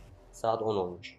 10 dakikaya evden çıkacağız. Doktora gitmek istemiyorum. Ama o balkon olayından sonra ne annemi ne de ablamı ikna edebilirdim. Çok gerginim. Doktor ne oldu diye sorarsa ne anlatacağım. Üvey babama bir ifrit musallat oldu. 6 aydır her sabah beraber saat 03.13'te uyanıyoruz mu diyeceğim. Of anne ya. Fuat'a gitmeliyiz. Hastaneye değil. Fuat'a güveniyorum. Hastaneye tek bir şey için giderim. Bana elektroşok versinler. Yeter ki bunlar hafızamdan silinsin. Adımı bile unutmaya razıyım. Midem yine kasılmaya başladı. Annem seslendi. Gidiyoruz. Saat 11.23. Hastanedeyim. Benden önceki hastayı bekliyorum. Ne kadar uzun kalıyorlar içeride. Bir an önce girsem de bir ilaç yazıp çıksam. Adam bir şeyler soracak ve ben hala ne diyeceğimi bilmiyorum. Buradan koşarak kaçmak istiyorum. Allah'ım sen yardım et. 11 Temmuz 2015. Öğle vakti. Bu kağıt parçaları yeni günlüğüm. Tarihten emin değilim. Günü ve saati hiç bilmiyorum. Önceki günümdeki son tarihi hatırlayamıyorum. Bu yüzden ne kadardır günlük tutmadığımı bilmiyorum. Sanırım 2 hafta oldu. Belki de daha fazla. Emin değilim. Hala öyle. En son yazdığımdan beri çok az şey hatırlıyorum. Günlüğümü doktorun yanına giderken ablama verdiğimi hatırlıyorum. Sonraki hatırladığım görüntü doktorun elinde benim günlüğümün olduğu. Ama o gün müydü? Sonraki başka bir gün müydü bilemiyorum. Anneme çok kızgın olduğumu hissediyorum ama kızmak nasıl bir şey onu da bilmiyorum. Akşam. Doktorun verdiği ilaçlar beni aptallaştırdı. Bir şeyler hissedemiyorum. Yaşadıklarımı hayal meyal hatırlıyorum. Korktuğumu hatırlıyorum ama korkunun nasıl bir his olduğunu hatırlayamıyorum. Ablamdan yeni bir günlük istedim. Küçük bir günlük. Doktorun bunu da görüp benden almasını istemiyorum. Akşam. Demir'i görmek istiyorum. Ama onun karşısına böyle çıkmak istemiyorum. Cep telefonu bana yasak. Kimseye bir şey yazamıyorum. Gece. Başım dönüyor. Yakında ablam gelecek. Fuat'ı da getirmesini söyledim. Adı Fuat'lı değil mi? Bildiğimi düşündüğüm şeylerden emin olamıyorum. Burada durmak istemiyorum. Çıkmak istiyorum. Tam olarak yapamıyorum. Ama annemden nefret ediyorum. O kağıtları imzaladı. Beni buraya koydu. Tımarhaneye. 16 Temmuz 2015. Gece. Gölgeler görüyorum. Karanlık gölgeler. Tavanda. Duvarlardan. İnsanların arasında.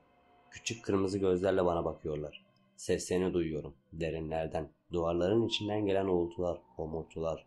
Burada bana her sabah beton dedikleri bir iğne vuruyorlar. İnsanı hissiz ve kendine bilmez biri yapıyor. Beton vurulan insan hiçbir şey duymuyor ve görmüyormuş. Ama ben görüyorum ve de duyuyorum. Ama görmemem ve duymamam gerekenleri. Beni bu berbat yere sokan şeyleri. Beni etrafımdaki gerçeklikten çıkarıp başka bir aleme götürüyor. Hayali bir aleme değil, başka bir gerçekliği olan aleme. Bu yazdıklarım garip ve inanılmaz ama gerçek. Beni yoran bir gerçek. 17 Temmuz 2015 Sabah. Betonun etkisi akşama doğru geçiyor. Her akşam gerçek olduğunu düşündüğüm bir rüyadan uyanır gibi. İnsanların alemine dönüyorum ama çok yavaş. Hani uyandığında birkaç saniye ulanık görürsünüz. Sesler anlamsız gelir. Bana bu süre bir saat gibi geliyor. Zamanı algılayamadığımdan mı yoksa gerçekte böyle olduğundan mı bilmiyorum. Bazen yatakta, bazen duvarın kenarında uyanmış buluyorum kendimi. Ya da yerde uzanmış vaziyette. Bazen de camdan dışarı bakarken kendime geliyorum. Neye baktığımı hatırlamıyorum. Niye baktığımı da. Dışarıda benim için görülecek bir şey yok. Kıyafetim genelde ıslak oluyor. Ağzımdan sızan tükürükten ve de gözyaşımdan. Bazen de başka şeylerden. Gözyaşım ağladığım için mi geliyor? Yoksa vücudumdan çıkmalarını kontrol edemediğim diğer sıvılar gibi sadece akıyor mu? Bilmiyorum. Hatırlamıyorum. 18 Temmuz 2015 Sabah. Beni sevdiklerini düşündüğüm insanlar beni bu çukura bırakıp gittiler. Onlar kendi mutlu hayatlarını yaşıyorlar. Bense burada ölüp gidiyorum. Yaşlanarak değil belki. O kadar uzun zaman dayanabileceğimi sanmıyorum. Ya beton ya da adlarını almak bile istemediğim o gölgeler beni bu dünyadan alacaklar. Peşimi bırakmıyorlar. Mücadele edecek ne gücüm ne isteğim kaldı. Hala sabah. Burada hatıralarım benden uzaklaşıyor. Ben olmaktan uzaklaşıyorum. Neye sevinirdim, neye üzülürdüm bilmiyorum. En sevdiğim şarkı ne? Anılarım sislerin ardında kaybolan gemiler gibi. Bir daha gelmeyecekler diye korkuyorum. 19 Temmuz 2015 sabah. Bugün beton vurmadılar. Niye? Artık ihtiyacım yok mu? Yoksa yeni bir işkence yöntemi mi? Beni düşürdükleri şu sefil halimin farkına varayım ve daha çok üzüleyim diye mi? Neden herkes benden nefret ediyor? Ben kimseye bir şey yapmadım. Öyle. Buraya terk edildiğimden beri günün bu saatleri hiç yok gibiydi. Benim için iki vakit vardı. Sabah ve akşam. Buradaki anılarım da uzun bir gecenin ardından gelen kısa bir gündüz gibi. Hafızama yerleşmeden uzaklaşıyor. 20 Temmuz 2015 öğle vakti. Uzun zamandır renkleri ayıramıyorum. Hepsi birbirine benziyor. Uğursuz bir gri. Sadece bazıları daha koyu, bazıları daha açık. Bahçeye çıkmıyorum. Dışarısı bana evimi hatırlatıyor. O zaman burası daha da çekilmez oluyor. Zalim bir hava çekiyor üstüme. Ama yalnızca benim üstüme. Diğerleri nerede olduklarının bile farkında değil. Çünkü onlar gerçekten kaçık. Bazı günler iğne olmayı sabırsızlıkla bekliyorum. Etrafımdaki kasvetin, içimdeki yasın farkında olmak istemiyorum. Yaşadığımı hissetmek istemiyorum. Her şeyden korkuyorum. Delilerden, hemşirelerden, hasta bakıcılardan, en çok da doktorlardan. Beni bırakmamalarından korkuyorum. Beni burada tutan onlar. Burada daha fazla kalmak istemiyorum. 21 Temmuz 2015 Sabah. Koğuştan çıkıp koridorda yere oturdum. Kendime yas tutuyorum. Geceleri ağlıyorum ama boşuna. Bana faydası yok. Bu deliler ise ya horluyor ya da çığlık atıyorlar. Ya da duvarlara fısıldıyorlar. Niye anlamıyorlar deli olmadığımı? Doktorları kastediyorum ve de hemşireleri. Ya da kimin anlaması gerekiyorsa. Diğerleriyle aramdaki farkı görmüyorlar mı? Onlar deli. Gerçekten deli. Sürekli kendi kendilerine konuşuyorlar. Saçlarını yolup yiyorlar. Yüzleri korkunç, bakışları korkunç. Allah'ım beni kurtar buradan. Akşam. Bugün beton vurulanların halini görünce iğne olmak istemediğimi anladım. Halleri çok acıktı. Bazıları bütün gün bir köşede, bir karış ötesindeki duvardaki hayali bir şeye bakıyor. Neye baktıklarını kim bilebilir. Bazıları olduğu yere işiyor. Bazıları daha fazlasını yapıyor. İğne vurulduğumda onlar gibi olduğumu düşününce kendime çok acıdım. O ilacın etkisi altında bir daha geri gelemeyeceğim günler. Belki haftalar geçmiş. Aylar ya da yıllar. Sonra bu sayfaları okuyunca belki bu yazdıklarım saçma gelecek ya da anlamsız. Ama şimdi gerçekliğim bu. Anlamsızlık. 22 Temmuz 2015 Gece. Korkuyorum. İğneler içindeki korkuları saklıyormuş. Yine geri döndüler. Hayır. Yine aynı şeyleri yaşamak istemiyorum. Sabah. Bütün gece uyuyamadım. Yaşadığım hiçbir şeyden emin olamıyorum. Bazen hastalardan birisi ilk kez görüyormuşum gibi geliyor. Gerçek mi yoksa kafamda uydurduğum birisi mi diye şüpheye düşüyorum. Burası beni hasta ediyor. Bu tımarhanede olduğum sürece günlük diye kullandığım şu sefil kağıt parçalarına kendi sefaletimden başka hiçbir şey yazmayacağım. Beni buraya terk etmiş olsalar da ailemi özlüyorum. Burada, bu delilerin arasında akıllı olmak korkunç bir his. Keşke ben de aklımı kaybetseydim. Umudumu kaybetmekten daha iyi. Hala sabah. Bugün de beton servis etmediler. Yalnızca kahvaltı. Aklımın ve duygularımın yavaşça geri geldiğini hissediyorum. Ama çok yavaş. Öğlenden önce. Az önce Suna hemşire yanıma geldi. Öğleden sonra ablamın beni ziyarete geleceğini söyledi. Bu tımarhanedeki ilk ziyaretçim olacak. Ama içimde hiçbir heyecan yok. Ya da sevinç. Aileme karşı içimde sevgi ya da sevgisizlik hissetmiyorum.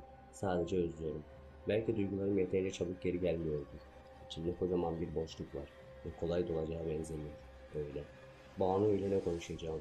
Buradaki hayatımdan hatırladığım pek bir şey yok. Hatırladıklarım da unutmak istediğim şeyler. Anlatılmaya değer değil. Öyle. Ablam gelmek üzere ve benim moralim çok bozuk. Hala ağlıyorum. Durdurmaya çalıştığım gözyaşlarım yazdıklarımı görmeme engel oluyor. Sakinleşmem lazım. Hala öyle. Daha önce yapamayacağıma dair kendime verdiğim sözü tutmadım. Suçlu benim. Suna hemşire bilemezdi. O da çok üzüldü. Suna hemşire ablamın karşısına çıkmadan önce saçımı taramayı teklif etti. İtiraz etmedim. Sadece bu yağlı ve kirli saçlarla ne kadar güzel olabilirim diye düşündüm. Burada çok fazla yıkanamıyorum. Su yaz için bile çok soğuk. Hemşire odasındaki bir sandalyeye oturdum. Suna hemşire saçımı taramaya başladığında uzun zaman sonra ilk kez olumlu bir duyguyu yoğun bir şekilde yaşadım. Fırçanın dişleri saçlarımın arasında ilerlerken başıma değen kısımları sanki beni seven birisinin dokunuşları gibi geldi. Başının okşanmasından hoşlanan küçük bir kız çocuğu gibiydim. Fırça başıma her değdiğinde gözlerim kapanıyordu. Buraya geldiğimden beri ilk kez kendimi buranın dışında güzel bir yerde hissettim. Ve de mutlu. Sonra hemşire saçımı taramayı bitirince elime küçük bir ayna tutuşturdu. Aynaya bakmaya bıraktığını unutarak kendime baktım. Bakmamla elimden atmam bir oldu. Hayır, aynada gördüğüm ifrit değildi. Keşke onu görseydim.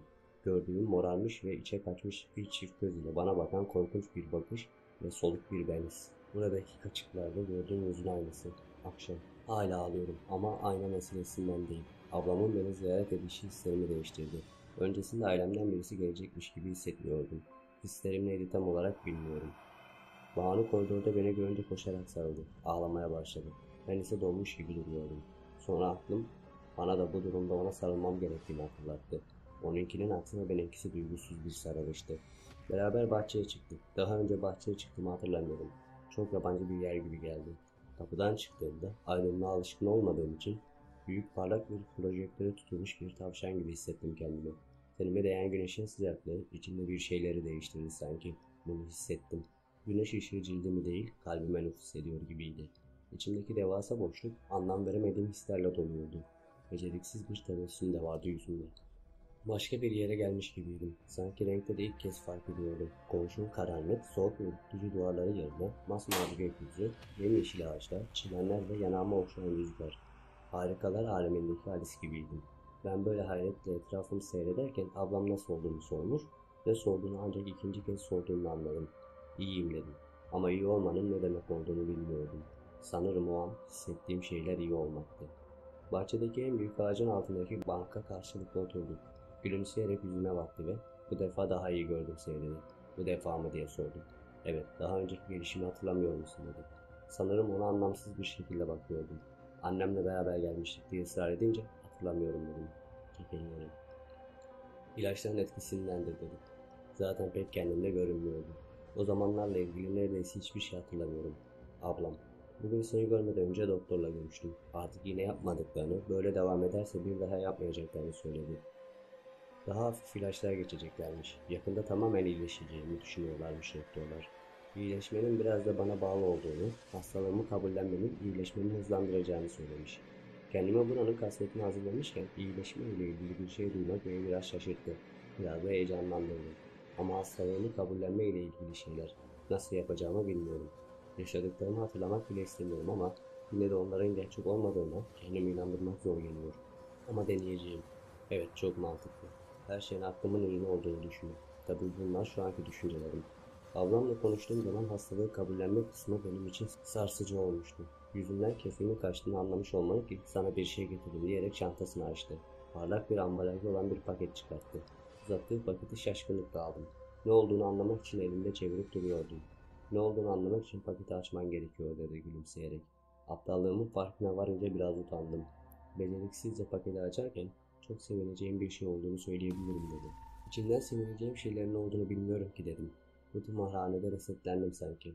Bana ait ne varsa hepsini unuttum. Sevdiğim şeyleri ya da sevmediğim. Kendimle ilgili her şeyi yeniden öğrenmem gerekiyor. Çok acı verici bir şey. Bir parça uğraşma sonunda paketi açtım. Çok güzel bir günlük ve kalem çıktı içinden. Böyle bir hediye beklemiyordum. Kapağı çok güzeldi. Mavi kelebekler vardı. Bazıları sarı çiçeklerin üzerine konmuş, bazıları özgürce uçuşan kelebekler. Burada sahip olduğum hiçbir şey güzel değil. Her şey uğursuz, cansız. Kıyafetim, yatağım, hayatım. Zaten bunlardan başka bir şeye de sahip değilim. Günlük ise çok güzel ve bana güzel şeyler hatırlattı. O güzel şeylerden ne kadar mahrum olduğumu da. Gözlerim yaşardı. Güzel bir şeye sahip olmanın sevincinden mi yoksa mahrum olduğum onlarca güzel şey hatırlayıp üzüldüğümden mi bilmiyorum. Belki ikisi de. Ablama teşekkür edip sarıldım. Yakında annem de babam da seni ziyarete gelir dedi. Ayrıca Demir de gelmek istiyor. Demir ismini duyunca bir acayip oldum. Onu aklımdan çıkarmaya çalışıyordum. Yoksa özlemine dayanmak zor. Onun karşısına bir deli olarak çıkmak istemiyorum. Yerimden kalkıp "Hayır, Demir kesinlikle gelmesin. Beni bu halde görmesini istemiyorum" dedim. Deli gibiydim. "Tamam tamam, sakin ol. İyileşince görüşürsünüz" dedi. Heyecanım azalıp sakinleşince aklıma Fuat geldi. Bir an ablama onunla ilgili bir şey sormaya çekindim. Sonra dayanamayıp "Fuat'la hiç konuştum" dedim. Sorduğun soru Banu'nun keyfini kaçırmış görünüyordu. "Hayır, konuşmadım" dedi. Sonra aklından böyle şeyleri çıkarıp iyileşmeye odaklanmalısın dedi. Hasta olmadığımı anlatamayacağım bir kişi daha diye düşündüm o an. Bakışlarını hasta olmadığıma ikna etmek yerine kendimi hasta olduğuma ikna etmeye çalışmak daha kolay olacak sanırım. Bu dünyada hasta olmadığımı düşünen tek kişi Fuat. Gerçekten hastayım da. Acaba ona olan güvenim mi hasta olmadığımı düşündürüyor. Her saat içindeki boşluk sorularla doluyor. Keşke burada olsa. Ona nasıl ulaşabilirim bilmiyorum. Ulaşıp ne söyleyeceğim? Beni kurtar mı diyeceğim? Beni buradan ne kurtarabilir bilmiyorum. Günlük olarak kullandığım kağıt parçalarındaki notlarımı bu yeni günlüğe yazıyorum. Beni bir süre oyalar. 19:21. Koğuşta saat varmış. Kocaman bir duvar saati. Nasıl olur da fark etmedim şimdiye kadar. Nedenini bilmiyorum ama çok mutlu oldum. Sevinçten ağzım kulaklarımda. Artık günlüğüne saati yazabiliyorum. Çok mutluyum. 23 Temmuz 2015 05:28. Yine bir şeyler oluyor. Daha önceki gibi. Üvey babamla yaşadığım şeyler gibi. Önce vücudumda bir kilitlenme oldu. Üzerimde büyük bir ağırlık hissettim. Sonra birinin kulağıma eğilip fısıldadığını duydum. Ne dediğini anlamadım ama içime bir dehşet hissi düştü. Tiz bir fısıltıydı. Vurdamak için çok uğraştım ama olmadı. Sonra birden üzerimdeki ağırlık kalktı ve uyandım. Ama yanımda kimse yoktu. Herkes uyuyordu. Hala da uyuyorlar. Tek uyanık olan benim. Gayri ihtiyari saate baktım. 03:13'tü. Yine aynı şeyler mi oluyor? Korkuyorum. 08:12. Kahvaltıdan sonra Sinan işte yanıma geldi. Gayet iyiye gittiğimi, böyle devam edersem bundan sonra beton dedikleri iğneden vurulmayacağımı söyledi. Onun yerine renkli bir sürü hap döküldü. Bu iyi bir şey sanırım. Sonunda çıkabilecek miyim buradan? Umuyorum. Ummak buraya geldiğim zamandan beri unuttuğum ve bir daha hatırlayabileceğimi inanmadığım bir şeydi. Saat 13:21. Aklım yerinde olunca buranın ne kadar da kötü ve korkutucu bir yer olduğunu anlayabiliyorum. Bu tımarhanede insanlar korkunç görünüyor. Yaşlılar daha da korkutucu. Çoğunun dişleri dökülmüş, saçları yolunmuş, gözleri içine çökmüş. Ama içlerinden en korktuğum Neriman adında 60 yaşlarında bir kadın. Kadınlar içerisinde en uzun ve irisi. Buradaki bütün hastalar ondan korkuyor. Yüzünün sol yanı yanmış. Ellerinde de yanıklar var ve çok kötü bakıyor. Buradaki en eski hastaymış. Artık iğne vurulmadığından mıdır bilmiyorum. Benim ona baktığım kadar onun da bana baktığını fark ediyorum. Gözlerimiz birbirini yakaladığında çok ilginç bir şey görmüş gibi dik dik ve uzun sürede korkutucu bakıyor. Buradan gideceğim günü iple çekiyorum. 24 Temmuz 2015 saat 05:25. Gece ürkütücü bir fısıltıyla uyandım. Yakında benim olacak diyordu bir ses. Bir başkası. Hayır benim olacak diyordu. Korkuyla doğrulup etrafıma baktım. Bahçedeki lambalardan birinin ışığı içeriye hafifçe aydınlatıyordu. Etrafımda uyanık kimse görünmüyordu. Ama sanki sağa sola koşan çocuklar gibi görünen birkaç gölge gördüm.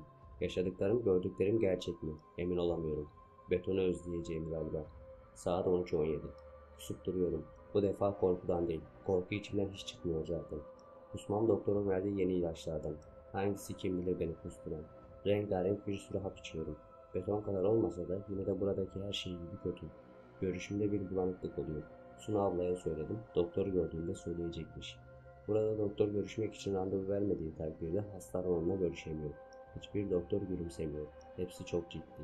Arada koğuşa gelip bakıyorlar. Hemşireye bir şeyler sorup not tutuyorlar. Sonra da ben ya da diğer hastalar için orada yokmuşuz gibi dönüp gidiyorlar. Yakılarına yapışıp ben buradayım demek istiyorum. Olmam gereken yerden çok uzakta. Saat 21:23. Yataktayım. Işıklar kapanmadan önce bir şeyler karalamak istedim. Günlüğümü örtünün altında yazıyorum. Buradaki delilerin çoğu kendilerinin bile ne yaptığını bilmiyor. Benim de ne yaptığımı anlayacaklarını sanmıyorum. Yine de kimsenin günlük tuttuğumu görmesini istemiyorum. Işıklar kapandıktan sonra yatağın altına saklıyorum günlüğümü. Bu sırada da bende garip tipler başladı. Histerik bir şekilde gözlerimi kırpmaya başladım. Birisiyle konuşurken ki bu genelde Suna abla da oluyor. Kekeliyorum. Bunları da akşama doğru hapların etkisi geçtikten sonra yapabiliyorum. Bu haplar beton gibi değil. Ama gün boyunca hatırladığım fazla bir şey olmuyor. Zaten burada hatırlamaya da değer bir şey olmuyor ki. Hayal kurmaktan, evi ve demiri düşünmekten kaçınıyorum. Fakat her zaman beceremiyorum. İşte o zaman sonu gelmeyen sessiz çığlıklar başlıyor. İçim çıkıyor ağlamaktan. Bazen camdan dışarı boş boş bakarken yansımamı görüyorum. Korkunç bir surat. Kesinlikle ben değilim. Upuzun bir kabusun içinde gibiyim. Ne zaman uyanacağım? Biri beni uyandırsın. 25 Temmuz 2015 saat 11:23. Bugün yanıma Damla geldi. Biraz konuştuk gitti. Burada gördüğüm en küçük hasta. Zavallı kız. Daha 16 yaşındaymış. Çok güzel uzun saçları var. Herhalde yaşlı olmadığından tek başına bir yerlerde kendi kendine oynarken görüyordum. Bazen de kendi kendine konuşurken. Benim de yaşıtım yok. Onun kadar yalnızım. Kendim için üzüldüğüm kadar onun için de üzülüyorum. Yanıma gelmesine sevindim. Ona yakınlaşıp yardımcı olmak istiyorum. Belki ilgilenecek bir şeyimin olması buranın boğucu havasından uzaklaşmamı sağlar. Damla da benim gibiymiş, yani deli değil. Neden burada olduğunu sorduğumda önce bir şaşırdı. İçimden kendime kızdım. Keşke sormasaydım diye. Onu üzmüş olabileceğimi düşündüm. Biraz düşünür gibi oldu. Sonra anlatmaya başladı. Anlatırken konuşması garipti. Anlattıkları ise daha garip. Annesi küçükken ölmüş, babası başkasıyla evlenmiş, üvey annesi ona kötü davranıyormuş. Sonra da buraya göndermişler. Burası kötü bir yer. Damla gibi küçük bir kızın ne işi var burada? Bir baba kendi kızına, hele de bu kadar küçük bir kıza bunu nasıl yapar? Benim ailem de onun ailesinden farklı değil ya. Saat 13:27. Damla gittikten sonra biraz düşündüm ve konuşurken anlattığı bir şeyler olduğunu hissettim. Hikayesine tuhaf gelen şeyler var ama yetimhane yerine neden buraya kapatsınlar? Beni bile intihar etmeye çalıştığımı düşünmeleri sebebiyle buraya koymadılar mı? Garip. Saat 15:45. Şu Kadriye hemşire ne kadar kötü bir kadın. Koğuşun dışında onu gördüğümde yanına yaklaşıp Damla neden burada? Burası için çok küçük değil mi diye sordum. Sana ne be? Sen doktor musun deyip kızdı. Sonra da madem insanlarla ilgilenecek kadar iyisin, al şu paspası da yerleri sil, bir işe yara dedi. Bulunduğumuz katı tek başıma paspasladım. Belim ağrıyor. Aptal kadın. Saat 20:13. Akşam yemekten sonra Damla ile sohbet ettim. Onu neşelendirmek için söylediğim şeylere çok güldü. Çok komik bir şey. Öyle söyledi. Bugün biraz da olsa buranın boğucu havasından kurtulmak iyi geldi. Damla ve Sunu ablayla konuştuğumda kendimi çok normal hissediyorum. Buradakiler gibi değilim. Annem de, ablam da, doktorlar da yanılıyor. Ben deli değilim. 26 Temmuz 2015. Saat 03:18. Aman Allah'ım. Az önce uykumda biri saçımı çekti. Sertçe. Düşecektim neredeyse. Korkuyla yatakta doğruldum. Kimse yoktu. Herkes uyuyordu. Yalnızca onları gördüm. Hayal mi gördüm bilmiyorum ama korkutucuydu. Çocuğa benzeyen gölgeler koğuşun içine dolaşarak fısıldaşıyorlardı. Çoğu Damla'nın yatağının etrafındaydı. Saate baktığımda yine o aynı uğursuz zamanı gösteriyordu. 03:13. Saat 04:20. Korkudan uyku tutmayınca Sunu ablanın yanına gitmek üzere yataktan kalktım. Karanlıkta yürürken gözümü Damla'nın yatağından ayıramadım. Onun yatağından uzak durmaya çalışırken yataklardan birine çarptım. Neriman'ın yatağıymış. Uyanacak diyordum patladı. Göz ucuyla ona baktım. Uyurken bile yüzü korkunç duruyordu. Koşarcasına koğuştan çıktım. Sunu ablanın yanına gittiğimde çay içiyordu. Bu kadar deli içinde çalışmak zor ama beni görünce her zamanki gibi gülümsedi. Onunla aramız çok iyi. Onu gerçekten seviyorum. Beni her zaman güzel sözlerle teselli etmeye çalışıyor. Ben de o nöbetçi olduğu gecelerde yanına gidiyorum. Pek konuşacak bir şey gelmiyor aklıma ama onu dinlemek beni sanki burada değilmişim gibi hissettiriyor. Sandalyeye gösterip gel otur dedi. Nasıl olduğunu sordum. İyiyim dedim kendisinize. Canını sıkan bir şey mi oldu diye sordu. Korkuyorum dedim. Kalkıp bana sarıldı. Sen çok iyi bir kızsın dedi. Doktor seni sorduğumda buradaki en iyi hasta olduğunu söylüyorum. Buradaki en iyi hasta. Kimseye hasta olmadığımı anlatamıyorum. Tedavi edilecek bir şey yok bende. Demek istiyorum herkese. Deli olan birisi bunları nasıl yazar ya da düşünür. Birinin bana bunu anlatması lazım. İçimden bunlara haykırmak geliyor ama sonra hasta olduğumu kabul edeceğime dair kendime verdiğim söz aklıma geliyor. Sözümü tutmakta zorlanıyorum. Saat 04:33. Suna ablamın bundan sonra anlattıkları ilginçti. Çok ilginç. Neden korktuğunu anlatmak ister misin dedi. Uykumda gölgelerin saçımı çektiğini söyleyemezdim tabii. Herkesten, her şeyden. Ama en çok da Neriman'dan korkuyorum. Benimle ilgili bir sorunu varmış gibi. Sürekli bana bakıyor. Bakışları beni çok korkutuyor dedim. Sanki çok önemli bir şey söylememişim gibi doğrulup ondan herkes korkar dedi gülümseyerek. Bu söylediklerine şaşırdım diyemem. Sen de korkuyor musun diye sordum. Ne kadar çocukça bir soru. Hayır dedi. Ben nefret ediyorum. İşte buna şaşırmıştım. Neden diye sordum. Sonra anlatmaya başladı. Konuşurken bakışları değişti. O anlattıkça ben de şaşkınlıktan şaşkınlığa düşmüştüm. Neriman buranın en eskisidir. Adı Bata Sıcak. Ben buraya geldiğimden beri çok hasta geçti. Bir tek o değişmedi. Buranın demirbaşı gibidir. İnşallah kısa zamanda geberip gider. Onu görmeyi bile tahammül edemiyorum deyip çayından bir yudum daha aldı. Derin bir nefesten sonra "O kadın niye bu kadar uzun zamandır burada biliyor musun?" dedi. Soran gözlerle ona baktım. Kızlarını yakmış. Ne diye bağırdı. Şok olmuştum. Sunu abla bir an durduktan sonra anlatmaya devam etti. İki kızı varmış Neriman'ın. Biri 10 yaşlarında, ötekisi 15 yaşlarında. Bir gün cinnet geçirip kocasını ve kızlarını yakmış. Kendi de o yangında yanmış. Yüzünde ve ellerindeki yanıkların sebebi buymuş. Ne diyorsun dedim. Neden hapse atmamışlar diye sorduğumda cezadan kurtulmak için kendini deli gibi göstermiş. Asmaları lazımken buraya koymuşlar. Bence o kadın deli değil. Kendini kurtarmak için deli rolü yapıyor dedi. Anlam veremediğim bir şekilde ben de Neriman'ın bakışlarında bir zeka hissediyorum. Bu kadın diğer deliler gibi değil. Sanki her hareketi planla gidiyor. Bu da ondan daha çok korkmama sebep oluyor. Suna ablanın anlattıklarından etkilenmemiş gibi görünmeye çalıştım ama herhalde beceremedim ki sen bunları düşünme dedi. Zaten çok eskide kaldı. Sen iyileşmene bak. Hala etkisindeyim. O kadından korkmakta haklıymışım. Kendi kızlarını öldüren başkası neler yapmaz. Bu gece nasıl oldu hiç bilmiyorum. 27 Temmuz 2015 saat 13.30'du. O gece Suna ablanın anlattıklarından sonra uyumakta zorlanıyorum. Sabah uyandığımda ilk iş göz ucuyla Neriman'ın yatağına bakmak oldu. Bugün de baktım. Yatağında yoktu. Nedense bir rahatlama hissettim. Kahvaltıya indiğimde orada göremedim. Kendime bugün iyi bir gün dedim. Kahvaltıdan sonra Damla ile bahçeye çıktık. Artık bahçeye çıkmaya alıştım. Hatta hoşuma gidiyor. Damla ile aramızda çok iyi. Onunla oyun oynamak, ilgilenmek kendi dertlerimi bir nebze olsun unutturuyor. En çok saklambaç oynuyoruz. Saklanmacı çok seviyor ve çok iyi saklanıyor. Sanki saklanmıyor da kayboluyor. Şimdiye kadar saklandığı bir yerden çıkarken onu hiç görmedim. Hep sobelerken görüyorum. Biz bir ara eğlenirken iki kişinin memnun olmadığını görüyorum. Biri Neriman, ötekisi de Emine. Emine 40'lı yaşlarında bir kadın. Kendisini Damla'nın annesi sanıyor. Herkes bunun böyle olmadığını biliyor. Arada bana kötü kötü bakmadığı zamanlarda gözünü Damla'dan ayırmıyor. Sık sık oyunlarımıza karışıp Damla'ya çok derledim. Hasta olacaksın, daha oynama diyor. Damla'nın benimle vakit geçirmesinden hoşlanmadığı belli. Damla ona katlanamıyor. Benim annem değilsin, bana karışma diyor. O da ağlayıp niye öyle diyorsun diyor. Kadın iyice kafayı yemiş. Saat 13.47. Damla ile bahçede oynarken ona Neriman nasıl biri sence diye sordum. Çocuk gözüyle nasıl göründüğünü görmek istiyordum. Neriman'dan hoşlanmadığını söyledi. Ben de hoşlanmıyorum. Hatta beni biraz korkutuyor. Seni de korkutuyor mu dedim. Hayır, nefret ediyorum dedi. Bu kadından bir ben mi korkuyorum acaba? Saat 20.48. Bu akşam başka anlam veremediğim ama beni korkutan bir şey oldu. Hala da anlam verebilmiş değilim ya. Beni korkutan şey gölgelerle alakalı değil. Bu seferki bana kafayı takmış o kadınla ilgili. Akşam yatma saatine kadar Emine'nin bana dik dik baktığını fark ettim. Bu defa her zamankinden farklı olarak gözlerinde büyük bir öfke görüyordum. Sürekli gözümü kaçırıyordum ama göz ucuyla tekrar baktığımda gözlerini benden ayırmadığını gördüm. Bir süre daha gözlerini bana diktikten sonra yatağında doğruldu. Ardından benim olduğum tarafa doğru hışımla yürüdü. Yatakların arasından bana hızla yaklaşıyordu. Korkudan ayaklarımı topladım. Neriman'ın yatağının önüne geçerken Neriman çelme takıp yere düşürdü. Ve iri gövdesiyle Emine'nin üstüne oturup yavaş ama sert bir şekilde suratına yumruk atıyordu. Korkudan ne yapacağımı şaşırdım.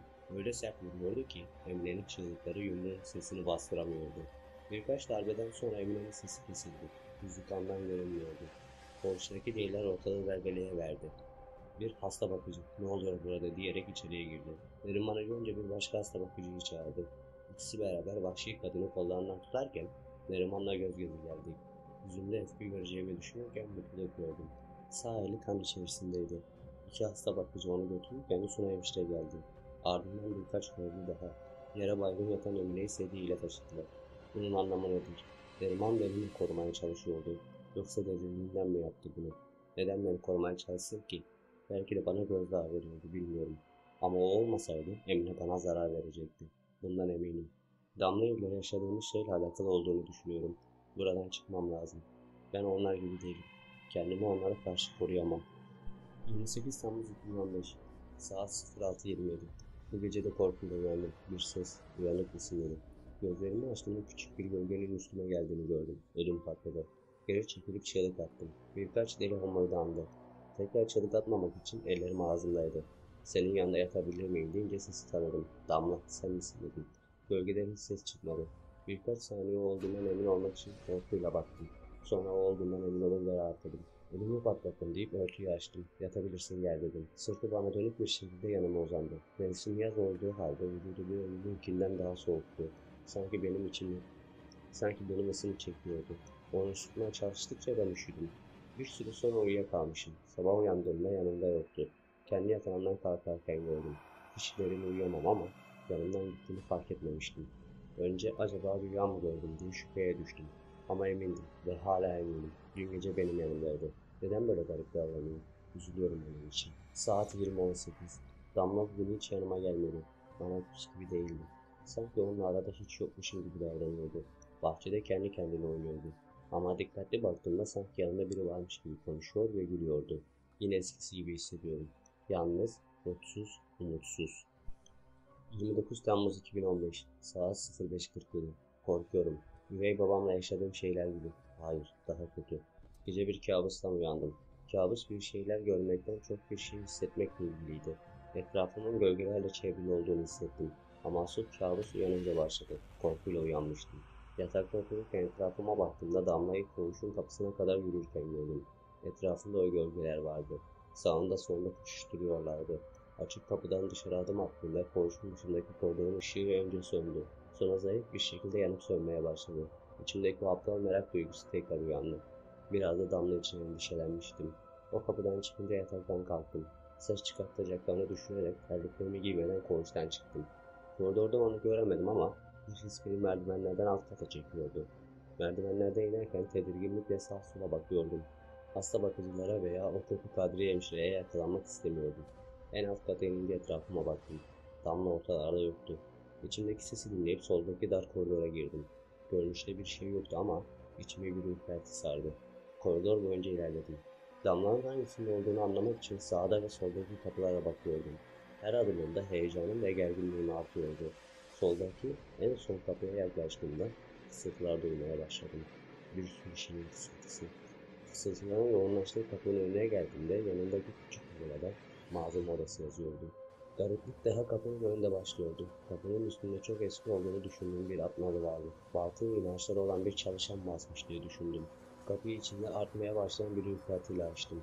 Açtığımda o şeytani havayı hissettim. İçeride ara sıra yanıp sönen zayıf bir floresan ışığından başka bir ışık kaynağı yoktu.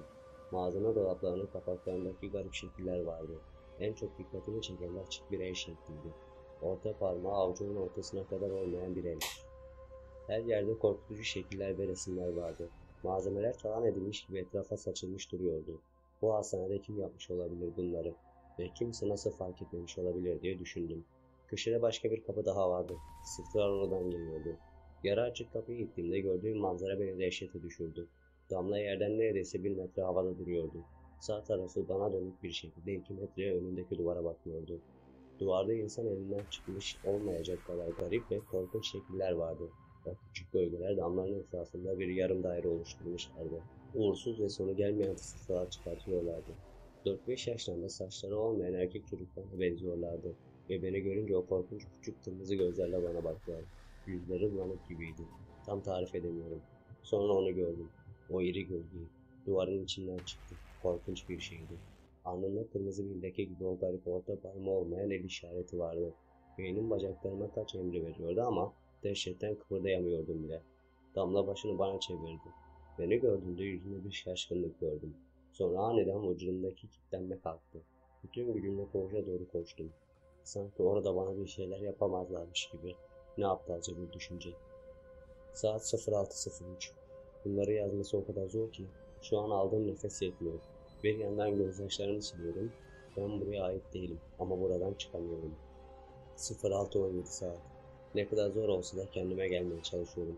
Bunları kimseye anlatamam. Yoksa buradan beni çıkarmazlar. İçime atarsam da gerçekten aklımı kaybedeceğim. Korkuyorum. Saat 06:21. O korkunç odadan malzemeleri çarpa çarpa çıktım. Arkamda küçük gölgelerin sızlamaya benzer fısıltılarını, o iri gölgenin de homurtusunu duyuyordum.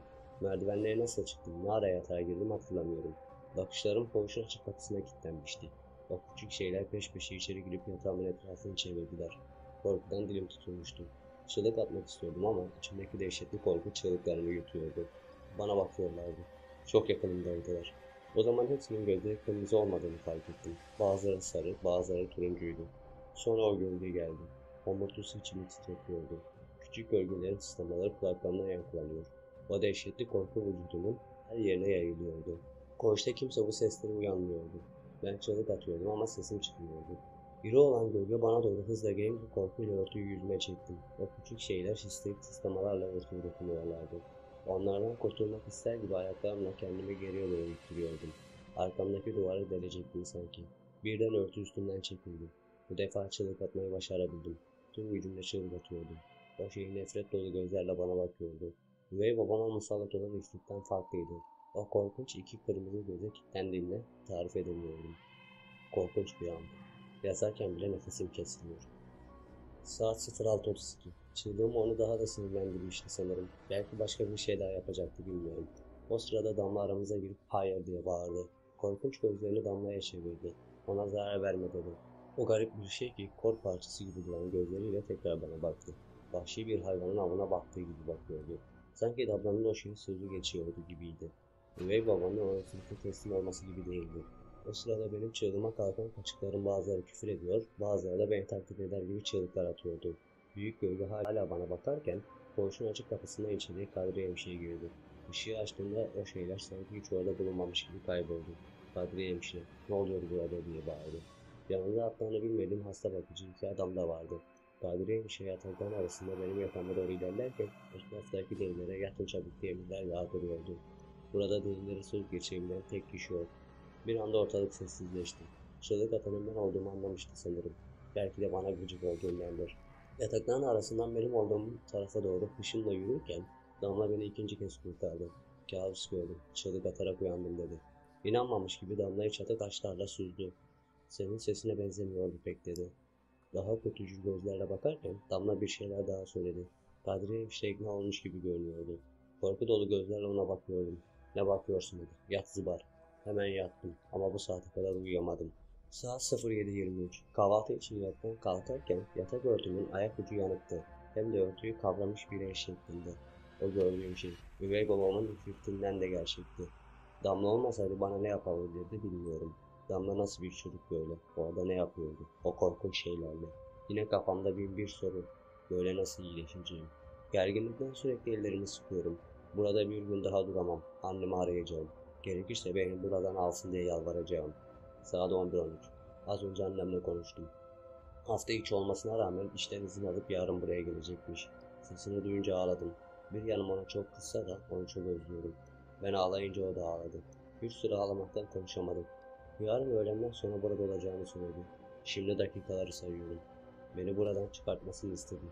Ben de orada olmana dayanamıyorum dedi. Konuşmasından hissettim. Gideceğim buradan. Beni buraya yatıran o olduğuna göre yine buradan o çıkarabilir. Dün olanlardan sonra ben burada bir gün daha duramam. 31 Temmuz 2015. 1. Ben deliyim. Kabul ediyorum. Ne kadar inkar etmek istesem de deliyim. Benim yerim burası. 2. Yeni beton vurdular. Sanırım dündü. Bilmiyorum. Günün hangi vaktindeyim onu da bilmiyorum. 3. Bu sefer betonu hak ettim. Ben. Dün çıldırdım. Kendimi kaybettim. Anneme saldırdım. Evet, bunu yaptım. Çünkü ben deliyim. Buradan başka bir yer yok benim için. 4. Günlüğüme saat yazamıyorum. Sadece numara koyuyorum. Zaman kimin umurunda? Burada her saat aynı. Her saat ben aynıyım. Sadece değişen bir şey var. Artık annemden nefret etmiyorum. Beni buraya kapatmakla en doğrusunu yapmış. 5. Dün anneme zarar verdim. Tırnaklarımla yüzünü çizdim. Bütün öfkemle. Yaşadıklarımın acısını ondan çıkarmak istedim. Onun yüzünden burada olduğumu düşünüyordum. Hayır, onun yüzünden burada değildim. Üvey babam yüzünden de burada değilim. Sadece buraya ait. O yüzden buradayım. Aynı diğerleri gibi. Korktuğum o deliler gibi. Artık onlardan korkmuyorum. Çünkü ben de deliyim. 6. Kasvetin bir rengi varmış ama siyah değil. Buranın duvarları gibi gri, pis bir gri. Yağlı başlarla, pis ellerle kirlenmiş bir gri. O kasvet artık beni de kendi kirliliğiyle kendi rengine boyuyor. 7. Bugünkü kasvetin umutsuzluğun aksine dün çok sevinçli ve umutluydum. Tüm aptallarda görebilecek bir sevinçti. Komşum penceresinde annemin gelişini bekliyordum. Onu bahçede yürürken görünce çok heyecanlandım. Binaya girmesini beklemeden koşarak aşağı indim. İndiğimde orada yoktu. Yine hayal mi görüyorum dedim içimden. Binaya geri girdim. Suna hemşireyi görünce çekinerek yanına gittim. Çünkü deli gibi görünmek istemiyordum. Gelmeyecek anneyi bekleyen kız olmak istemiyordum. Tam annemin gelip gelmediğini soracaktım ki annem doktorun yanında sanırım haberim var dedi. Soran gözlerle. Evet dedim kekeleyerek haberim var. Sevinmiştim. Hiç vakit kaybetmeden beni çıkartmak için doktorun yanına gitmiş diye düşündüm. Doktorun olduğu kata çıktım. Odasının önünde bekledim. Arada çatık kaçtı hasta bakıcılarına denk geldim. Bir tanesi sert bir şekilde ne arıyorsun bu katta? Hadi komşuna dön dedi. Ben de sevinçle annem doktorun yanında. Birazdan taburcu olacağım dedim. Şaşırmış görünüyordu. Bir şey demeden gitti. Annemi çok bekledim. Heyecandan karnımda kelebekler uçuşuyordu. Sonunda odanın kapısı açıldı. Annem mendiliyle gözyaşlarını siliyordu. Sevinçten diye düşündüm. Beni gördü. Birbirimize hasretle sarıldık. Ben de ağladım. Ne kadar sevinçli olsam da ağlamamı durduramıyordum. Ona sımsıkı sarılıyordum. Bir süre sonra sakinleşip dışarı çıktık. Annem sürekli gözyaşı döküyordu. Ablamla oturduğumuz o büyük ağacın altındaki banka doğru yürüdük. Hafta içi olduğundan ortalıkta dolaşan ziyaretçiler de yoktu. Sakin ve sıcak yaz havası vardı. Annemle karşılıklı oturduk. Gözümdeki son birkaç damla yaşı sildi. Nasılsın kızım dedi. İyiyim, çok iyiyim dedim. Seni gördüğüm için çok mutluyum, çok sevindim. Ben de seni gördüğüme çok sevindim deyip ellerimi tuttu. Çabucak iyileşmen için o kadar çok dua ediyorum ki dedi. Bunu söylemesinden anlamalıydım. Ama üstümdeki o aptal sevinç sözlerimdeki manayı anlamama izin vermiyordu. İyileştim zaten. Aslında hiç hasta değildim. Sadece sizler olanları yanlış anladınız dedim. Söylediklerimi garip bir bakışla karşıladı. Şimdi düşününce anlıyorum ama o zaman farkında değildim. Ben hazırım. Aslında hazırlanacak da bir şey yok. Üstüme kıyafetlerimi giydiğimde çıkmaya hazır olurum. Sadece günlüğümü alacağım. Yanımda buraya ait bir şey götürmek istemiyorum dedim. Ellerini ellerimden çekti. Yüzünde ciddi bir ifade vardı. Bu defa garip bir şeyler olduğunu anlamıştım. Doktorla görüştün değil mi? Diye sordum. Evet, yalnız dedi. Sözünü kesip. İmzalaman gereken birkaç evrak var değil mi? Olsun ben beklerim dedim. Annem buradan şimdi ayrılman senin için doğru olmaz dedi. Anlamadım dediğimde bir süre daha burada kalman gerekiyor dedi. Başından aşağı kaynar sular dökülmüştü. Ne diyorsun sen? Ben hasta falan değilim dedim. En başta yaptığın hatayı şimdi mi düzelteceksin? Kızım niye böyle yapıyorsun? Ben sadece iyileşmeni istiyorum dedi. O alttan alan tavrıyla her saniye beni daha da tetiklendiriyordu. Yoksa burada kalmanı ben de istemem. Ama şimdilik bu hastane senin için en uygun yer dedi. İşte bende film o zaman koptu. Ne hastanesi be? Burası tımarhane. Beni atıp gittiğin bu yer, bu pislik çukuru. Sen benim burada neler çektiğimi biliyor musun ha? Bu delilerin adasında yaşamak nasıl bir şey biliyor musun? Burası hapishane. Daha da kötüsü var. Beton dedikleri bir iğne vurup seni kendi vücuduna hapsediyorlar. Uyanıkken her saniye korkuyla yaşıyorum. Sana yetmeyen gün bana burada ne kadar uzun geliyor biliyor musun? Beni buradan çıkaracaksınız diye bağırdım. Yapamam diye ağlamaya başladı. Yapacaksın dedim. Üstüne atladım. Dün gücümle tokat atıyor, saçını çekiyor, yüzünü tırmalıyordum. Bir yandan da yapacaksın diyordum. Tam bir deli gibi. Çok sürmedi. Hasta bakıcılar beni kollarımdan yakaladı. Onlara da saldırdım. Küfürler yağdırdım. Şimdi çok utanıyorum. Sonra da yine vurdular. Bir süre daha vururlar sanıyorum. Olsun, daha iyi. Buraya katlanmak daha kolay oluyor. Belki alışmak da kolay olur. Buraya alışmalıyım. Çünkü yerim burası. Ben deliyim. 1 Ağustos 2015 1. Tarihten emin değilim. Günlükte yazılı bir önceki tarihe bir gün eklemiyorum. En mantıklısı bu. 2. Birkaç gün daha beton vururlar diye düşünüyordum ama vurmadılar. Onlar da benden bıktılar herhalde. Buradaki diğer kaçıklardan bir farkım yok. 3. Dün buraya geldiğimden beri en azından hatırladıklarım içinde en rahat uyuduğum geceydi. Herhalde artık burada yaşamayı dert etmediğimdendir. Neriman onu hastanelik ettiğinden beri Emine de burada yok. Damla ise onun yokluğunu ya da varlığını nasıl tarif edebilirim bilmiyorum. Bir hayal gibi ya da serap. Bir an kahvaltıda görüyorum, sonra tekrar baktığımda orada olmuyor. Gece de aynı şekilde. Bazen yatağında bazen değil. O gece o büyük gölgeyle onu gördüğüm zamandan beri pek yaklaşmıyor. 4. Bugün daha önceki haplardan verdi. Üzerine bir o kadar yenilerini ekleyerek. Tatları berbat. Buradaki her şey gibi. 5. Uyuyamadım. Aynı şeyler yine oldu. Yine bir fısıldadı. Yatakta arkama dönüp baktığımda kimsenin olmadığını fark ettim. Ama sanki karanlıkta dolaşan koyu gölgeler gördüm. Bir şeyler kesinlikle var. Saat yine 03:13'tü. Yine aynı şeyler olmasın. O burada yok. Gölge peki? Niye böyle şeyler görüyorum? 6. Beni korkutuyor. Damla. Ellerim titriyor. Biraz dışarıda vakit geçirmek için bahçeye çıkmıştım. Dolaşırken Damla bir anda önümde bitti. En sevimli ve güleç haliyle bana bakıyordu. Hadi saklanmaç oynayalım dedi. Bu malum günden beri onunla konuşmamıştım. Mümkün oldukça karşılaşmamaya çalışıyordum. Öyle aniden sorunca hayır diyemedim. Olur oynayalım dedim. Oynarken sürekli o gece olanlar aklıma geldi. Damla ise sanki hiç böyle bir şey yaşanmamış gibi davranıyordu. Bu defa onun oynayışına daha çok dikkat ettim. Nereye saklandığını göremediğim gibi sobelemek için koşarken de görmedim. Sanki bir anda ortada oluveriyordu ve sadece neşeyle sobelerken görebiliyordum. Bir süre oynayınca onunla oynamanın eskisi kadar zevk vermediğini gördüm. Ben yoruldum dedim. Gülümseyerek oynamaya devam etmek istediğini söyledi. Gülümsemesi çok yapmacıktı ve rol yaptığı çok belli oluyordu. Başka zaman oynarız deyince hayır, şimdi oynayacağız dedi. Bu defa yüzünde duygusuz bir ifade vardı. Çok şaşırmıştım. Bir şey demeden arkamı dönüp uzaklaşırken sana şimdi oynayacağız dedim. Sesi ona ait değildi. Arkama döndüğümde gördüğüm şey şok etti. Yüzü koyulaşmış, gözleri iyice kapkara olmuştu. Bunu nasıl söyleyeceğimi bilmiyorum ama boyu normalde olduğundan daha uzundu. Kolları aşağıda bana öfkeyle bakıyordu. O şok edici halini görünce hızla uzaklaştım. Binaya doğru giderken korkuyla arkama baktım. Ortalarda yoktu. Bir daha değil onunla oynamak, yaklaşmaya dahi düşünmüyordum. 7. Korku filminin içinde gibiydim. Damlanın yanından neredeyse kaçarak koğuşa gidiyordum. O esnada binanın girişinde Neriman'ın durduğunu gördüm. Yanımdan geçerken her zamanki gibi gözleri benim üstümdeydi. O kız tehlikeli. Ondan uzak dur dedi. Az kalsın korkudan çığlık atacaktım. Daha önce hiç konuştuğunu da duymamıştım. Sesi gürültüsüne nispetle çok yumuşaktı. Şaşırayım mı, korkayım mı bilemedim.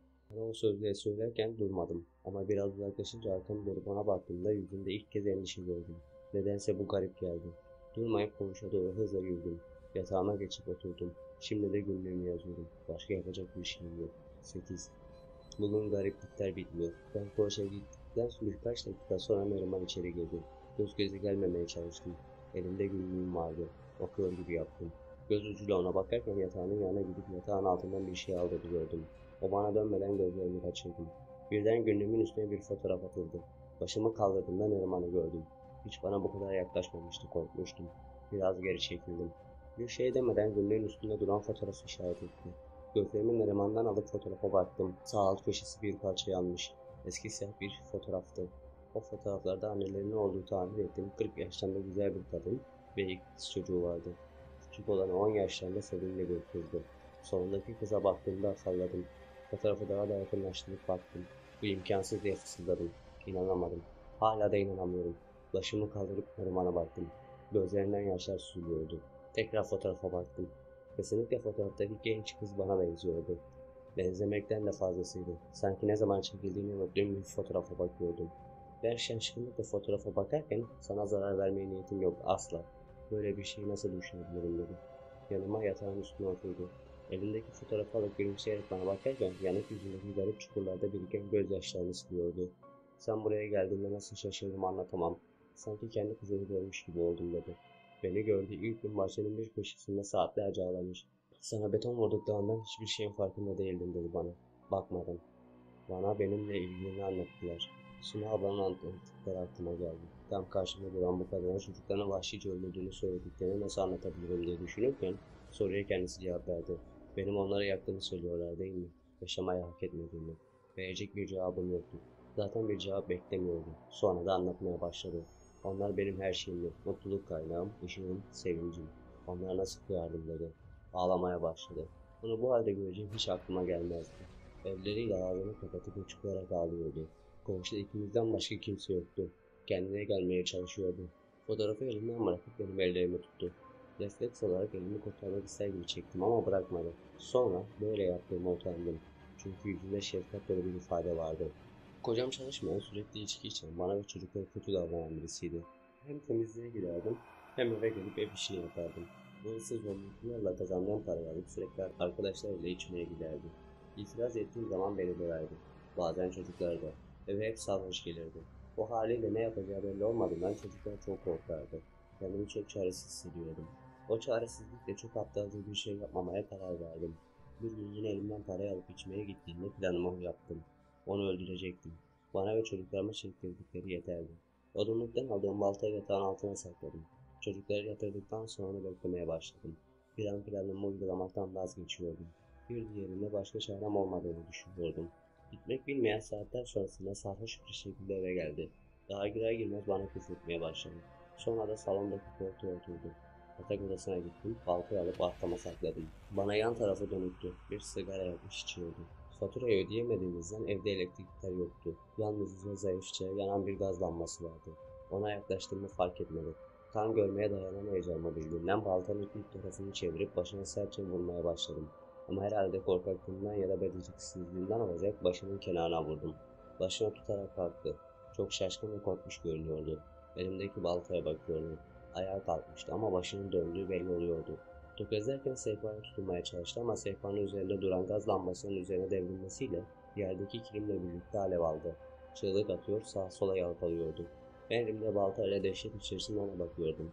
Eski ahşap bir ev olduğundan dokunduğu her yer hemen anında alev alıyordu. Ben şok geçiriyordum. Vücudum kas katı olmuş, korkuyla onun ve eşyaların yanışını seyrediyordum. Ne yaptım ben diyorum. Çığlıkları inlemelere dönüştü. Şuuru kapanmıştı sanırım. Çünkü anlamsız etrafına bakıyordu. Çocuklar sesleri çıkarıyorlardı. Alevler tavana kadar yayılmıştı. Onlarla aramdaki her şey alev almıştı. Zavallıcıklar korkuyla çığlık atıyorlardı. Neriman tekrar ağlamaya başladı. Anlattıkları ve anlatış şekli beni çok sarstı. Katının içinde gözyaşlarını söndürmeye yetmediği alev alev bir acı varmış. Çok üzüldüm onun için. Kendine geldiğinde konuşmaya tekrar devam etti. Elimdeki baltayı yere attığım gibi alevlerin arasına girdim. Ellerim ayaklarım yanıyordu ama aldırmıyordum. Çocuklarımın ikisini de kucağıma aldım. Evden çıkmak için bütün gücümle kendimi zorluyordum. Alevler kıyafetimi ve onların kıyafetlerini tutuşturdu. Çığlık atıyor, ağlıyorlardı. Hala kulaklarımdan gitmiyor. Kapıya ulaşmak üzereyken üzerimize tavan çöktü. Bayılmışım. Ne kadar baygın kaldığımı bilmiyorum. Sonra kendimi dışarıda buldum. Komşular beni ve çocuklarımı çıkarabilmişlerdi ama çocuklarımın yüzüne örtü örtmüşlerdi. Onların öldüğünü görmek hayatımdaki en kötü andı. Bakmaya kıyamadığım çocuklarım benim yüzümden öldüklerine inanamıyordum. Sonrasında kendimi hastanede yatağa kelepçeli buldum. Mahkemeye çıktığımda kocamı öldürmekten suçlanacağımı düşünürken çocuklarımı da öldürmekten suçlandım. Fakat cinnet geçirdiğim psikolojik sorunlarım olduğuna hükmedildi ve hiç çıkmamak üzere buraya kapatıldım. Anlatırken sürekli gözünden yaşlar süzülüyordu. Cebinden bir mendil çıkarıp gözyaşlarını sildi. O kadar zamandır buradayım. Bu insanı tanıdığımı düşünüyordum ama nasıl biri olduğu ile ilgili olarak gerçeğe yaklaşamamışım bile. Karşımda o korkutucu kadın gitmiş, yerine kimseye anlatamadığı acıları içinde tutan, yaşlanmış bir kadın gelmişti. Bir şey demem gerekiyor diye düşündüm. Belki teselli etmek. Cümleleri düşüncelerimi böldü. Keşke gerçekten deli olsaydım da o günleri hatırlamasaydım. İçimdeki yangın o yangından daha büyük ve sönmüyor. 2 Ağustos 2015. Bugün çok ama çok sevinçliyim. Çünkü Fuat geldi. Buraya geleceği hiç aklıma gelmezdi. Onu hayatımda ilk kez görüyordum ama sanki ailemden biriymiş gibiydi. Hatta en yakınımmış gibi hissettim. Kendimi tutamayıp ona sarıldım. Sarılmama şaşırdı haliyle. Sonra ben de utandım. Beklediğimden daha genç ve çok güler yüzlüydü. Ben böyle şeylerle, cin falan gibi şeylerle ilgilenen insanların daha yaşlı ve sert, hatta korkutucu kişiler olduğunu düşünürdüm. Daha ilk cümlede beni şaşırttı. Zayıflamışsın dedi. Sanki eski halimi biliyormuş gibi. Kim bilir, belki biliyordur. Burada iştahım kaçtı, peki yemiyorum dedim. Gülümsedi. Ailem beni ziyaret ettiklerinde gülümserlerdi ama yüzlerinde saklayamadıkları bir hüzün olurdu. Fuat'ta ise hiç böyle bir şey yoktu. İyi görünüyorsun dedi. Şaşırmıştım. Ben mi dedim? Evet sen dedi gülümseyerek. Kendimi ikinci kez aptal gibi hissettim. Bilmiyorum, belki onu gördüğüm için yüzümde bir mutluluk vardı. Bilmem burada ne kadar iyi olunabilir ki dedim. Neden buradasın dedi. Beklemediğim bir soruydu. Bir an ne diyeceğimi bilemedim. Ailem deli olduğumu düşünüyor. Bir de intihar etmeye çalıştığımı. O yüzden buradayım dedim. Bunları söylerken kendimle barışıkmışım gibi gülümsüyor, hatta kendine güvenen birisi gibi oturmaya çalışıyordum ama içten içe de kendimden deli olarak bahsettiğimin ezikliğini yaşıyordum. Hayır dedi. Kaderinde burada olmak var. Çünkü burası senin eğitimine başlayacağın yer. Ne eğitimi? İnsanların senin gibilerinin yardımına ihtiyacı var. Benim gibilerim mi? Kendimi çok aciz hissediyorum. Ben kendime yardım edemiyorum. Başkasına nasıl yardım edeyim? Bir süre sustu. Sonra, ailenin seni deli olduğunu düşündüklerini söyledin. Sen ne düşünüyorsun? Sence deli misin? Açık sözlülüğü şaşırtmadı desem yalan olur. Böyle bir soruya nasıl cevap verilebilir ki? Ne diyeceğimi bilemedim. Birkaç saniye etrafıma baktım. Sonra anneme saldırışım aklıma geldi. Biraz deli olabilirim dedim. Kendisinden hiç beklemediğim bir kahkaha attı. Ona bakıp ben de güldüm. Sanırım benimki biraz içinde delilik barındırıyordu. Hayır, yalnızca korkmuş küçük bir kız çocuğusun dedi. Hatırlıyor musun? Bana ifrit nedir diye sormuştun. Önce hatırlayamadım. Onun yüzüne baktım, o benim yüzüme baktı. Sonra evet hatırlıyorum dedim. Karşılaştığımızda anlatırım demiştin. O zaman sana anlatayım dedi. Birçoğunu hayatımda ilk kez duyduğum şeyleri anlattı. İfritlerin cinniyatten bir ırk olduğunu söyledi. Onların içerisinde de en güçlüleriymiş. Cinler de insanın topraktan yaratılması gibi dumansız ateşten yaratılmıştır. İnsanlardan daha uzun yaşayabiliyorlarmış. 1000 seneden fazla yaşayanları varmış. İnsanlardan daha kalabalıklar dedi. Çok kalabalıklar. Kur'an'da cin suresi diye bir sure varmış. Çok şaşırdım. İnsanlardan daha hızlı hareket edebiliyorlarmış. Işık hızı gibi. Bazı özellikleri insanlardan çok daha kuvvetliymiş. Dünyaya insanlardan çok daha önce gelmişler. Bu dünya aslında onların yeriymiş ama insanlar dünyaya yayılıp öğrendikleri ilimlerle de onlara zarar vermişler. O yüzden insanlardan nefret ediyorlarmış. Anlattıklarım ve tebessümünden cesaretlenip ona sordum. Medyum gibi bir şey misin? Hani şu filmlerdeki gibi hayaletlerle, ruhlarla, garip varlıklarla konuşan, öteki dünyadan haber veren. Gülümsedi. Aptalca bir soruydu herhalde. Özellikle hayalet diye bir şey yok. Ölmüş insanlar dünyaya hiçbir surette tekrar gelemezler. Ölen ölmüştür. Bazı özel insanlar hariç ölenlerin dünya ile ilgili işi yoktur. O özel insanlar da insanlara yardım etmek için bulunur. Korkutmak ya da zarar vermek için değil. O filmlerdeki medyumlar pasif kişiler. Sanki telsiz gibi iki taraftan haber veriyorlar. Daha konuştuklarının kim olduklarını bilmiyorlar. Cinniyat onlar ne derlerse inanıyorlar ve medyumlar güçsüzlerdir. Karşılarındaki şeyler onları korkutabilir, hatta zarar verebilir. Ama cinniyat bana zarar veremez. Ben onlara zarar verebilirim. Benim karşımda onlar için iki seçenek var. Ya itaat etmek ya da ölmek. Her ikisinin de benim için değişen bir şey yok. Sayılarının ya da kalabalık olmalarının bir önemi de yok. Ha bir, ha bin. Benim için hepsi aynı. Çok iddialı konuşuyordu. Kendine güvenen bir hali ve rahatlığı vardı. Cinci misin diye çekinerek sordum. Fuat hayır dedi kesin bir ifadeyle. Onların çoğu hayırsız veya şerli insanlardır. En iyisi bunu para için yaparlar. Ben ise insanlara yardım almak için yapıyorum. Ayrıca bu yapabildiğim şeylerin küçük bir kısmı. Şundan emin olabilirsin. İnsanlar cinlerden daha fazla zarar verir. Onları başkalarına zarar vermek için kullanan insanlardır. Eskiden insanlar böyle kişilere cadı, büyücü derlerdi. Bunlar zalim kimselerdir. Hem insanlara hem de cinniyata zarar verirler. Vakti zamanında Sultan Süleyman cinniyatla anlaşma yapıp insanlara zarar veremeyeceği yönünde onlardan söz aldı. İnsanlar da cinniyata zarar veremeyeceği, çocuklarını kaçıramayacağı yönünde söz aldı. Ama sözlerini ilk bozanlar insanlar oldu. Fuat'ı hayranlıkla ve ağzım açık bir şekilde dinliyordum. O kendine güvenen hali beni çok etkiliyordu. Onun yanındayken korkularım benden uzaklaşmıştı. Neyse bunlar çok lazım bilgiler değil. Senin ihtiyacın olan şeyler bunlar deyip elini ceketin cebine soktu. İçinden 4 tane beyaz küçük bez kese çıkarıp bana uzattı. Bunlar nedir dedim. Okunmuş tuz dedi. Bir şey anlamamıştım. Aptal aptal bakmamdan anlamış olmalı ki bunlar seni buradaki varlıklardan, gölgelerden korumak için dedi. Ona gölgelerden hiç bahsetmemiştim. Hatta onlara gölge adını bile koymuştum ve günlükten başka bir yerde yazmıyordu. Nasıl bilebiliyor böyle şeyleri? İçinde saklı şeylerden nasıl haberi oluyor? Hiçbir fikrim yok. Korkarsan bir şey öğrenemezdim. Öğrendiklerini yapamazdım. Zaten ilk önce öğrenmem gereken şey korkmamak diye devam etti söze. Sanırım korkmamak hiç öğrenemeyeceğim bir şey. Fuat konuşmadan sonra çok kalmadı. Giderken beni tekrar ziyarete gelir misin dedim. Dışarıda görüşürüz dedi. Beni buradan çıkaracaklarından şüpheliyim. Deyince endişe etme çok yakında çıkarsın dedi. Heyecanlıyım. İnşallah okunmuş tuzlar işe yarar. Yararsa çok sevineceğim. 3 Ağustos 2015 1. Sanırım hatta eminim yatağın altına koyduğum okunmuş tuz keseleri işe yaradı. Yine de hala onların varlıklarını zayıf da olsa hissediyorum. Ama yatağa girdiğim anda hiçbir şey yapamayacaklarını biliyorum. 2. Fuat geldiğinden beri Damla'yı görmüyorum desem yeridir. İkimiz de birbirimizden uzak durmaya çalışıyoruz sanırım. Ama keyfim yerinde. Hava çok güzel. Kuşların cıvıltısı, rüzgarlarda birbirine çarpan yaprak sesleri çok güzel. Bankta oturup günlüğümü keyifle dolduruyorum. 3. Neriman ablayla aramızda o günden sonra çok iyi oldu. Kendimi böyle bir yerde huzurlu hissedeceğimi sanmıyordum ama Fuat'la Neriman abla bana çok iyi geliyorlardı. Zavallı kadın. Benimle konuşmaya başladıktan sonra bu tımarhaneye kapatıldığından beri ilk kez mutlu hissettiğini söyledi. Bütün gün her fırsatta sohbet ediyoruz. O kadar yakınlaştık ki geçen gün Suna abla o kadın iyi birisi değil. Ondan uzak durmalısın. Sana zarar verebileceğinden korkuyorum dedi. Neriman abla senin bildiğin gibi biri değil. O iyi biri dediğimde kız sen ne kadar safsın. Beni dinle. Ondan uzak dur dedi. Ne söylersem onun için bir şey değişmeyecekti. Suna ablanın gözünde Neriman acımasız bir çocuk katiliydi. 4 Ağustos 2015 1. Bu gölgelerden kesin olarak kurtuldum. Öyle hissediyorum. Eğer etrafta olsalardı varlıklarını hissederdim. Çünkü onlar etrafımdayken hep huzursuz oluyordum. Artık neşeliyim ve keyifliyim. 2. Benim keyfim daha iyiyken Damla o kadar neşesiz. Benden günlerdir uzak duruyor. Bugün hava çok güzel. O yüzden kahvaltıdan sonra dışarı çıkıp bahçede dolaştım. Günlüğümü açıp bir şeyler yazacakken ağlama sesi duydum. Damla bahçenin bir köşesinde ağlıyordu. Arkası bana dönüktü.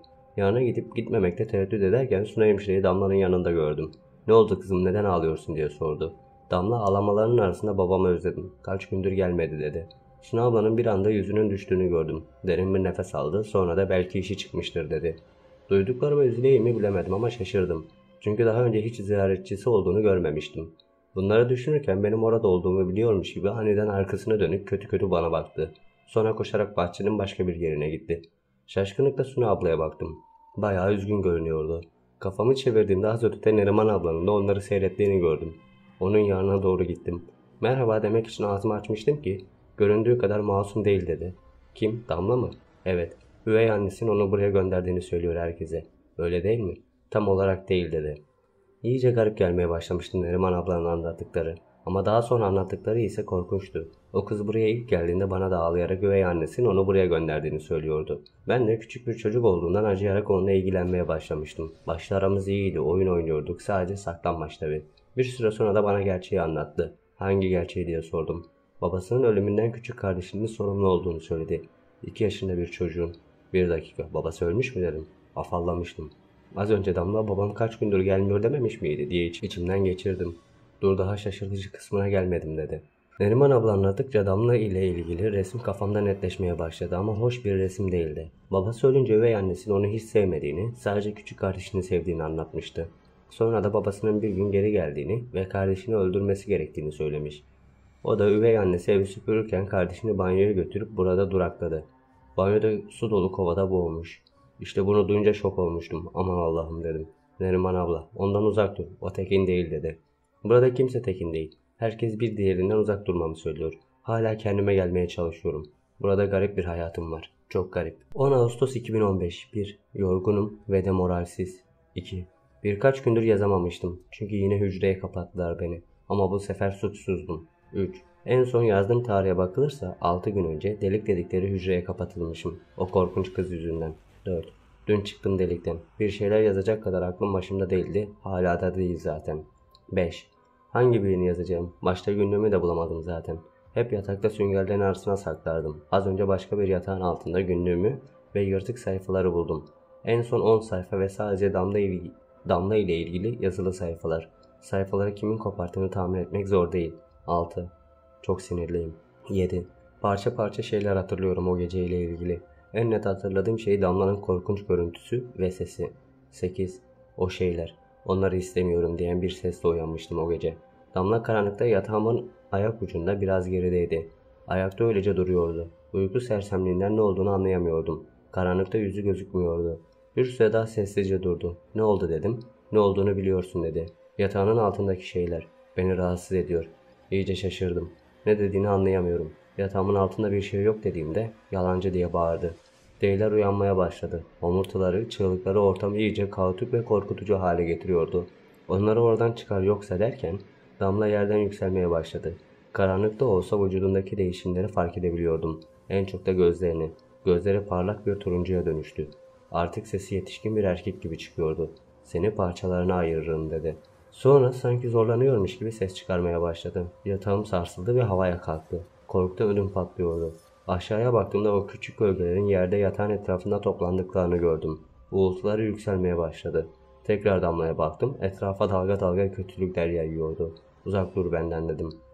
Bana aitsin dedi. Onun olmayan o korkunç sesle. Ruhun, bedenin bana ait. Sesi insanın kulaklarını acıtıyordu. Nereden aklıma geldi bilmiyorum. Elimi yatağın altına sokup tuz keselerinin birini aldım. Telaşla içinden aldığım tuz parçalarını ona doğru fırlattım. Yüzünü tutup acı içinde bağırmaya, çığlık atmaya başladı. O sırada yatak bütün ağırlığıyla yere çarptı. Yataktan indim. Korku dolu gözlerle ona bakıyordum. Damla yerde inliyordu. Koğuşun ışıkları yandı. Seslere Suna hemşireden başka hasta bakıcılar ve nöbetçi doktor da geldi. Suna hemşire koşup onu yerden kaldırdı. Damla'nın yüzü ve kolları kırmızı lekelere benzeyen büyük yaralarla doluydu. Suna hemşire bana baktı şaşkınlıkla. Damla hala çığlık atarken Emine o yaptı. O yaptı diyerek beni gösteriyordu. Ben bir ona bir de Suna hemşireye baktım. Bir şey demek istedim ama diyemedim. Doktor hasta bakıcılara dönüp götürün şunu dedi. 2 yarı hasta bakıcı ite kaka beni hücreye götürdü. Yerde yırtık pırtık bir şiltenin üstünde elimdeki tuz kesesiyle tek başıma o karanlık hücrede oturdum. Sabaha kadar korkudan uyuyamadım. O günden sonra bu sabaha kadar beton vurdular. 11 Ağustos 2015. 1. Kahvaltıdan sonra Neriman ablayı bir kenara çekip günlüğümün sayfaları koparılmış. Kimin yaptığını biliyor musun diye sordum. Damla'nın yaptığını biliyordum ama bir başkasının da duyup emin olmak istiyordum. Neriman abla soruma çok şaşırdı. Beni dikkatlice süzdü. Hatırlamıyor musun dedi. Neyi hatırlamıyor muyum dedim. Sen yırttın dedi. Ne? Ben mi dedim şaşkınlıkla. Evet, dün delikten çıktıktan sonra günlüğünü alıp yorganı başının üstüne örtüp sallanarak anlamadığım garip bir şeyler söyledin. Sesin yükselmeye daha da garipleşmeye başladı. Yatakta şiddetle sallanıyordun. O tuhaf şeyleri söylerken de arada sayfaların yırtılma seslerini duyuyordum. Müdahale edecektim ama kısa zaman sonra durdun. Çok üzgün olduğunu düşünüp bir şey demedim dedi. Ben Neriman ablaya öylece bakıyordum. Dedikleri çok ama çok anlamsızdı. Ben yapmış olamam. Mümkün değil dedim. Sonra aklıma o korkunç ihtimal geldi. Koşarak yanından uzaklaşıp bahçeye çıktım. Nefes almaya ihtiyacım vardı. Aldığım nefes yetmiyordu. Yere çöktüm. Soluklarımın arasında kız beni ele geçirmiş diye fısıldadım kendime. Şaşkınlığım önce korkuya sonra da öfkeye dönüştü. 2. Aciz olmaktan, kendimi aciz hissetmekten yoruldum. Bu kızın bana verdiği zararlardan sıkıldım. Beni hayata, aklıma, hislerime bağlayan tek şey günlüğüm. O kız yüzünden hem aklımdan hem de günlüğümden olmak istemiyorum. Bu işi artık sona erdireceğime dair kendime söz verdim. Artık her şeyden korkarak yaşamak istemiyorum. Bu kızı durdurmanın bir yolu olmalı. Fuat biliyordur. Ona ulaşmalıyım. 3. Az önce Suna ablaya cep telefonu ile ablamı aramak istediğimi söyledim. Haliyle şaşırdı. Ayrıca Damla'ya olanlardan sonra bana biraz mesafeli duruyordu. Yine de beni sevdiğini biliyordum. Ne yapacağımı anlamak ister gibi önce beni süzdü. Yanlış bir şeyler yapmayı düşünmüyorsun değil mi dedi. Hayır, kesinlikle düşünmüyorum. Sadece onun sesini duymaya ihtiyacım var dedim. Telefonunu uzattı. Ablamın numarasını unutmamıştım. Ablam sesimi duyunca yabancı bir numaradan da aradığım için biraz endişeliydi. Kötü bir şey mi oldu diye sordu. Sesinde gerginlik hissediliyordu. Hayır diye yalan söyledim. Belli ki hücreye atıldığımı duymamıştı. Olayları biliyor olduğunu düşündüğümden ararken biraz gergindim. Senden çok önemli bir şey istiyorum deyince aman Allah'ım kötü bir şey oldu değil mi dedi. Sakin olmasını, ortalığı velveleye verecek bir şey olmadığını söyledim. Fuat'ı ara ve bana ulaşması gerektiğini söyle dedim. Deniz ne oluyor yine? Sen Fuat'la her görüştüğünde sonu kötü biten bir şeyler oluyor. Bu defa olmayacak. Ben kendimdeyim. Sen sadece dediklerimi Fuat'a söyle yeter dedim. Başıma gelenleri hafifleterek ve bazı kısımlarını es geçerek anlattım. Kendimde olmadığımı, yapamayacağımı söyledi. Benim zarar görmemi istemiyormuş. Eğer benim için bunu yapmayacaksan bir daha seninle konuşmam, görüşmem deyip suratına kapattım. Kızdığımdan kapatmadım tabii. Onu duygusal olarak bunu yapmaya mecbur etmek için. Umarım işe yarar. 12 Ağustos 2015. Öğlenden sonra Suna abla koğuşa geldi. Ben de seni arıyordum. Ziyaretçin geldi dedi. Fuat'ın geldiğini anlamıştım. Yataktan fırladım. Suna ablaya nerede diye sordum. Aşağıda bahçede. İyisin değil mi? Bir sorun yoktur umarım. Yok, hiçbir sorun yok. Hatta gayet iyiyim. Biliyorsun, istediğin zaman sıkıntılarını benimle paylaşabilirsin. Biliyorum, teşekkür ederim. Ziyaretçimi bekletmeyeyim deyip yanından koşarak uzaklaştım. Geleceğini biliyordum dedim kendi kendime. Bahçeye çıktığımda heyecanla etrafa baktım. Gülümseyen yüzüyle babamı görünce çok şaşırdım. Onu gördüğüme sevinmek istedim. Gerçekten. Ama sevinememiştim. O an babamdan çok Fuat'a ihtiyacım vardı ve onun gelmemiş olması beni hayal kırıklığına uğratmıştı. Tabii bunları babama belli etmedim. Birbirimize sarıldık. Bahçede dolaşırken konuştuk. Yüzüme hafif pişmanlık dolu bir ifadeyle bakıyordu. Çünkü burada olduğum sürece beni aramamış, ziyaret etmemişti. Daha önce gelmek istiyordum ama nasıl anlatsam, seni nasıl bulacağımdan emin değildim. Seni burada bir akıl hastası olarak düşünmek bana çok ağır geliyordu. Hala da inanamıyorum. Son 2 haftadır da her gelmek istediğimde senin iyi olmadığını söylediler. Doktoru aradığımda ailesinden birileriyle bir süre görüşmesi iyi olur. Tedaviyi zorlaştırıyor dedi. Sorun değil, biraz sıkıntılarım vardı ama şimdi iyiyim dedim. Acaba söylediğim yalanlar inandırıcı mı? Yoksa inanıyorlarmış gibi mi yapıyorlardı? Kim kimi kandırıyor? Cevabını bilmeyeceğim sorular bunlar. Babamla konuştukça o da ben de rahatladık. Buradan yakında çıkacağıma inandığımı söyledim. Bence şimdiden gayet iyi görünüyorsun dedi. Buradan çıkınca onun evinde kalmak isteyip istemediğimi sordu. Memnuniyetle evet dedim. Annemin daha doğrusu ve babamın yanında kalmak istemiyorum. Babamla vakit güzel geçti. Şimdi ise heyecanlıyım. Ablamın Fuat'a ulaşıp ulaşmadığını merak ediyorum. Ulaştıysa ne cevap verdi acaba? Fuat bana yardım etmek için buraya gelir mi? Yoksa bu eğitimin bir parçası deyip beni burada bu kız ve etrafındaki gölgelerle başa baş mı bırakacak? Allah'ım lütfen gelsin. 13 Ağustos 2015. 1. Bütün gece uyuyamadım. Heyecandan, gerginlikten karnım ağrıyor. Ne ablamdan ne Fuat'tan 2 gündür ses çıkmadı. Kafamda bin bir türlü soru. 2. Çok korkuyorum. Ne olur bu akşam güneş batmasın, karanlık olmasın. 3. Öğle yemeğinden sonra bahçeye çıktığımda Emine'nin o deli gülüşüyle elindeki bir şeyi bahçedeki küçük Sevil'e salladığını gördüm. İçimde garip bir his vardı. Neriman abla onu hastanelik ettikten sonra ilk kez geçen koğuşa gelmişti. Gözü yine bendeydi ama Neriman ablanın yanındayken değil bakmak, ortalarda görünmüyordu. Şimdi ise havuzun yanında ne yapıyorsa benimle ilgili olduğuna emindim. Ona doğru yaklaştığımda hislerimin ne kadar doğru olduğunu öğrendim. Elimde tuttuğu şeyin Fuat'ın bana verdiği içi tuz dolu kese olduğunu fark ettiğimde ne yapıyorsun diye bağırarak telaşla koştum. Bir kısmı dökülmüş sarı dişlerini göstere göstere gülerek hazineni buldum dedi. Keseyi elinden çekip aldım ama içinde bir şey kalmamıştı. Daha da korkunç, diğer üçü yerde duruyordu. Endişeyle işlerine baktım, hepsi boştu. Aptal kadın. Onu burada boğazım geldi. Boş tuz keseleri elimde etrafıma bilinçsizce bakıyor, ne yapacağımı düşünüyordum. O sırada gözüm Damla'ya takıldı. Bana kilitlenmiş şeytani bir bakış gördüm gözlerinde. Yüzünde bir gülümseme ya da sevinç belirtisi yoktu. Bu işi Emine'ye o yaptırmıştı. Buna eminim. Kendisi tuz keselerine yaklaşamıyordu fakat bu deli kadın rahatlıkla yaklaşabildi. Bu gece uyuyabileceğimi sanmıyorum. 4. Karanlıkta yatakta oturuyorum. Çok da karanlık değil. Bahçedeki lambalar içeriği hafifçe aydınlatıyor. Gözüm bir Damla'nın yatağında, bir de Emine'nin. Artık bir korumam yok. Boş tuz keselerini küçük bir ümit olarak elimde tutuyorum. Bu gece ikisinin de bana zarar vereceğini hissediyorum. 5. Benim aksime Emine de Damla da huzurlu bir şekilde uyuyorlar. Ya da öyle görünüp beni gafil avlamaya çalışıyorlar. 14 Ağustos 2015 1. Gece aynı şekilde devam etmedi çok şükür. Neriman abla uyanıp yanıma geldiğinde gerginliğim azaldı. Yine de sabaha kadar uyuyamadım. Onunla oturup fısıltıyla konuştuk. Arada ikimiz de Damla'ya bakıyorduk. Uykusunda çok tatlı bir kız gibi görünüyordu. Neriman ablaya gündüzki olaydan bahsetmemiştim. Aslında ona yatağımın altındaki okumuş tuzlardan ve Fuat'tan da bahsetmemiştim. Anlattıklarımı duyunca çok şaşırdı. Çok değişik bir kızsın dedi. Damla ile ilgili anlattığın şeyler benim onunla ilgili anlattığım şeylerden daha da garip, daha da korkunç. Fuat dediğin adamın bahsettiği şeyler pek akıl işi görünmüyor. Eğitim falan. Biliyorum kulağa çok tuhaf ve saçma geliyor ama seninle birlikte hayatımdaki en güvendiğim kişi o dedim. Ona güvendiğimi söylemem onu çok mutlu etmiş gözüküyordu ki belki 20 yıldır ilk kez birisiyle insani bir ilişki kuruyordu. 2.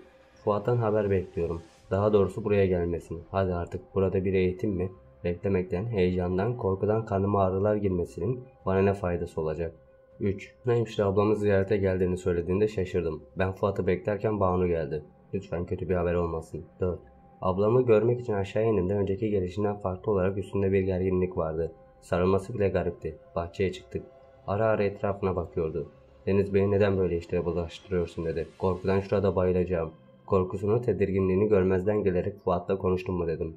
Bir an yutkunup evet dedi. Ne zaman gelecekmiş dediğimde gülümseyecek, gelmeyecek dedi. Ne kadar zaman bahçenin ortasında donmuş gibi durdum bilmiyorum. Başımdan aşağı kaynar sular dökülmüştü. Damla, gölgeler, deliler. Hepsinin korkunç yüzleri gözlerimin önüne geldi. Sana bunu gönderdi dedi ablam. Eline bir kağıt parçası sıkıştırmıştı. Defalarca katlanmış bir kağıt parçasıydı. Açmaya çalıştığımda başkalarının görebileceği şekilde açma şunu dedi ablam. Kızıyor muydu, korkuyor muydu anlamadım. Peki deyip cebime soktum. Sadece bu mu dedim. Başka bir şey demedi dedi. Hayır dedi ablam. Sadece yazılanları harfiyen yapsın dedi. Sonra da fazla durmayacağını söyleyip kalktı. Giderken umarım kendine zarar vermezsin dedi. Koğuşa geri döndüm. Öğle vakti olduğu için pek kimse yoktu. Yatağa girdim, çekinerek açtım. İçindeki yazılar, şekiller, nasıl desem garipti. Okurken ürperdim. Ablam gittiğinden beri kağıdı elimden bırakmadım. Avucumdaki terler nemlendi. Defalarca okudum yazanları. Hala yazılanları doğru şekilde yapıp yapmayacağımdan emin değilim. 5. Neriman ablaya Fuat'ın gönderdiği kağıtta yazılı olanları gösterdim. Çok şaşırdı. İşe yarayacağından emin misin diye sordu. Ona inanıyorum. Zaten başka ne yapabilirim ki? 6. Bahçede dolaşıp tebeşir alarak kullanacağım bir taş buldum. Bütün gün Damla kötü kötü bakıyordu bana. Bu kız hissediyor mu acaba olacakları? 7. Yatağa yattım ama Neriman da ben de uyuyamadık. Arada birbirimize ve Damla'ya bakıyorduk. Fuat gece 3.13'e 1 dakika kala başlamamızı yazmıştı. Neriman abla sadece gözcülük yapacak. Zaten çok karmaşık bir şey değil. Fuat'ın kağıda yazdığı, çizdiği şeyleri ezberledim. Ama dediği kadar kolay olursa şaşırırdım. 15 Ağustos 2015 1. Saat 03.08. Fuat'ın harekete geçmemizi istediği ana dakikalar kaldı. O kadar heyecanlıyım ki kalbimin sesini birilerine uyanacak diye korkuyorum. Bu gece yatmadan önce Neriman ablayla yapacaklarımızı konuşmuştuk. Neriman abla, bu kadar basit mi? Başka bir şey yok mu dedi. Kağıtta başka bir şey yazmıyor. Bütün her şey bu kadarcık şeyle düzelecek mi dedi tereddütte. Öyle umuyorum dedim. 2. Vakit geldi. 3. Bu gece kimse uyuyamadı. Her şey çok inanılmazdı. Sabah olmasını zor bekledim. Nasıl anlatacağımı, nereden başlayacağımı bilmiyorum. Harekete geçme vakti geldiğinde sessizce yataktan kalktım. Neriman abla kalktığımı görünce yatağında doğruldu. İkimiz de o saate kadar uyumamıştık. Terliklerimi giymeden parmak uçlarında yürüyerek Damla'nın yatağının ayak ucuna gelip yere eğildim. Neriman abla hemen arkamdaydı. Her şey çok kısa ve basit görünüyordu ama gözümde büyüdü. Tebeşiri terden sırımsıklam olmuş elimle sıkıca tutuyordum. Fuat'ın verdiği kağıtta yazanları gözümün önünde canlandırdım. Önce büyük bir daire çizmeye başladım. Kalbim güçlü bir şekilde atıyordu. Çizebildiğim en iyi daireyi çizmeye çalışıyordum ama ellerim titriyordu. Tebeşirle daireyi tamamladığımda Damla sanki etinden bir parça koparılan birisi gibi çığlık atarak uyandı. Göz göze geldik. Ne yapıyorsun sen dedi. Gözlerindeki acıyı görebiliyordum. Gözündeki o tuhaf parıltının altında büyük bir acı vardı. O an Fuat'ın yazdıklarının işe yarayacağına olan inancım artmıştı. Daha işim bitmemişti. Harfleri de çizmeliydim. Tebeşiri yere değdirdiğim anda Damla üzerime atladı. İnanılmaz bir kuvvetle beni itti. Koğuşun bir ucuna fırladım. Şaşkınlığı üstümden atıp kalktığımda yere tebeşirle çizmeye çalıştığım daireyi elleriyle silmeye çalışıyordu. Elinin değdiği beyaz çizgiler kızgın bir demir gibi hareketli sarı ve turuncu renklere dönüşüyordu. Gerçekten sıcak olmalıydı ki ellerinden ateşe bastırılmış etin çıkardığı sese benzer sesler geliyordu. Damla çığlık atıp ağlıyordu. Hepsini sildiğinde ayağa kalktı. Bu defa yüzünde korkunç bir ifade vardı. Yüz diyorum ama yüzden başka her şeye benziyordu. Ağzı kocaman açıldı ve koca bir homurtu yükseldi. Kükreme gibiydi. Yatakta ve ayakta olan ve çılgınca çığlık atan bütün deliler sanki bir kukla gibi havaya yükseldi ve hepsi bir duvara ve tavana çarptı. Ardından bütün yataklar sağa sola savruldu. Dışarıdan Kadriye hemşirenin sesi duyuldu. Damla başını koğuşun kapısına doğru çevirdiğinde yatakların bir kısmı kapıya barikat gibi dizildi. Kadriye hemşire kapıyı deli gibi yumrukluyordu. Savurabileceği en kötü tehditleri savuruyordu ama kapıdan içeri giremeyen birinin tehditleri anlamsızdı. Kapıya doğru bakarken birden soğuk bir el boğazımdan yakaladı ve yükselmeye başladı. Damla boğazımdan yakalamıştı. Beraberce yükseliyorduk. Seni sevmiştim dedi. Sesi o kadar hızlı değişiyordu ki bir kelimeyi bir kız çocuğu söylerken bir diğerinde o korkunç gölge söylüyordu. Korkudan titriyordum. Boşta kalan sol eliyle yüzüme dokunuyordu. İfrit sesiyle seni ilk gördüğümde sende başkalarının olmayan bir şey olduğunu fark etmiştim dedi. Sesi göğsümü titreştiriyor, sanki içimde yankılanıyordu. Sonra Damla'nın sesiyle kahkaha attı. O adam arkadaşın, o bana çok sıkıntı verdi ama o da seni burada yalnız bıraktı dedi. Ardından yere bakarak tebeşirle yere çizdiğin şeylere mi bana zarar vereceksin dedi. Küçük bir kız çocuğu gibi kıkırdadı. Tebeşir ellerini yaktı ama. Nasıl cesaret ettim bunları söylemeye bilmiyorum. O an yüzünde bir şeyler hızlıca değişti. Uzun iki tırnağıyla elmacık kemiğinin altına bastırarak çekti. Canımın acısından çığlık attım. Hala da sızlıyor. Seni bağırta bağırta öldüreceğim dedi. O sırada Neriman abla ağlayarak Damla'nın üstüne atladı. Üçümüz de yere düştük. Neriman abla ona sıkıca sarılınca ben de Damla'nın elinden kurtuldum. Neriman abla kapısını çevirmeden bana seslendi. Ne yapacaksan yap, bitir dedi. Bir an öyle baka kaldım. Tebeşir hala aynı yerde duruyordu. Hemen yatağın kenarına gidip çizmeye başladım. Damlanın sildiği daireyi yeniden çiziyordum. Ellerim titriyordu çizerken. Çünkü arkamdan Damlanın ve gölgenin çığlıkları geliyordu. Çabuk dedi Neriman abla. Daha fazla tutamayacağım. Arkamı dönüp baktığımda ikisinin de yükseldiğini gördüm. Ama Neriman abla onu bırakmıyordu. Damla, yani gölge sürekli ikimize de küfrediyordu. Önce seni öldüreceğim yaşlı kadın. Hepinizi geberteceğim diyordu. Her yerden delilerin çığlıkları, ağlamaları geliyordu. Hala duvara, tavana eşyalarla beraber yapışmış duruyorlardı. Kadriye hemşirenin yanında doktorun ve hasta bakıcıların da sesi duyuluyordu. Doktor, kırın şu kapıyı diyordu hasta bakıcılara. Adamlar balta ile kırmaya çalışıyordu ama arkasında bir sürü metal yatak kapıyı tutuyordu. Ben yere oturup daireyi tamamlamıştım. Şimdi sıra dairenin dört tarafına Arapça harfleri yazmaya gelmişti. Ha, mim, kaf, nun. Tam yazacakken Neriman ablanın çığlığını duydum ve arkama döndüm. Damla ondan kurtulmuş, benim üzerime doğru havada süzülüyordu. Beni tekrar yakaladı, havaya yükseldik. Ayakları bir pençe gibi ayak bileklerime dolandı. Elleriyle de el bileklerimden sıkıca tutuyordu.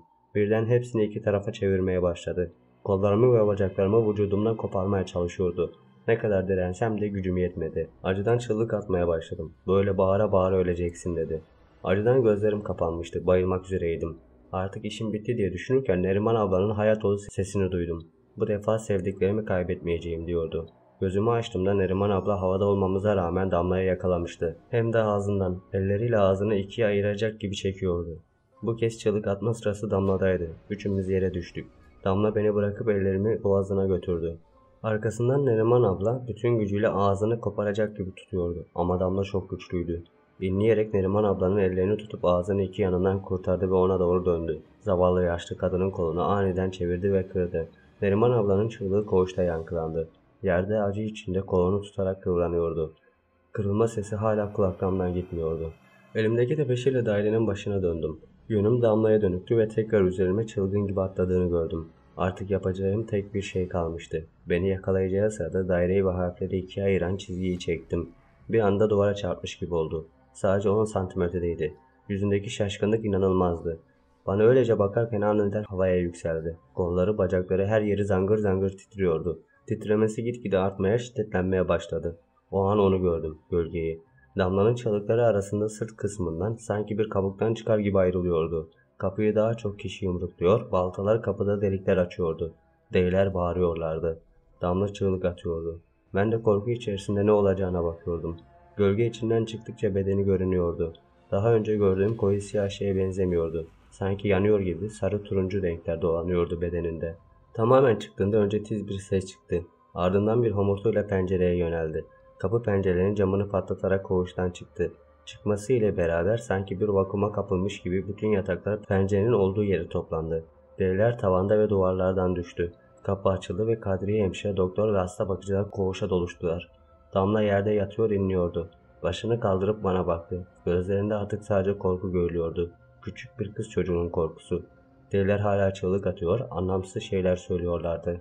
Damla bunları duymuyormuş gibi ayağa kalktı ve Efrit'in kırarak kaçtığı pencereye baktı. Baba diye bağırarak ağlamaya başladı. Kadriye hemşire etrafındaki delileri iterek bizim olduğumuz yere geldi. Ben yerde bitkin bir şekilde duruyordum. Damla elleriyle yüzünü kapamış, hala ağlıyordu. Kadriye hemşire onun yanına gelip sana bir şey mi yaptılar dedi. Damla hiçbir şey duymuyordu sanki. Küçük bir kızdan bir ses çıkmayınca yine senin başının altından mı çıktı bunlar dedi bana. Ben bir şey diyemeden Damla ayağa kalktı. Baba diyerek pencereye doğru koştu ve 3. kattan aşağıya atladı. Hepimiz şok olmuştuk. Bir saniye sonra yere düşüşünün o sert ve sarsıcı sesini duyduk. Hasta bakıcılar pencereye koştu. Kadriye hemşireyle göz göze geldik. İlk kez yüzünde korku görüyordum. 16 Ağustos 2015 1.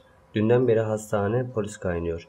Birkaç kişiyle birlikte beni de sorguladılar. Gördüklerimi anlatmamı istediler. Gördüklerimi anlattığımda benim de deli olduğuma kanaat getirdiler. Aynı buradaki deliler gibi konuştum.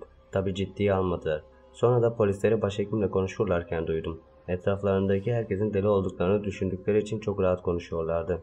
Bu arada başhekimi de ilk kez gördüm. Polis bunlar deli, bunların şahitliği kabul edilmez. Zaten daha şimdiden elimizde gördüğümüz hasta sayısınca farklı anlatım var. Kimi pencereden babası girdi, sonra beraber çıktılar diyor. Kimi hayalet diyor, kimi cin diyor. Görgü şahidi olan çalışanlar da sadece kızı pencereden atlarken görüyor. İntihar olarak yazacağız dedi. Başhekim ben de en kısa zamanda olayın kapatılmasını istiyorum. İntihar olduğu açık zaten. İdari soruşturma açıp onun da en kısa zamanda kapatacağız dedi. Buralar epey bir karışık. Bakalım ne zaman düzelecek. 2. İnanamıyorum. Eve dönüyorum. Buradan kurtuluyorum. 3. Hala inanmakta zorluk çekiyorum. Kendime gelmeye çalışıyorum. 4. Suna abla az önce yanıma gelip bana sarılarak seni taburcu ediyorlar. Buradan gidiyorsun dedi, şok oldum. Öyle anlamsızca sarılıyordum ona.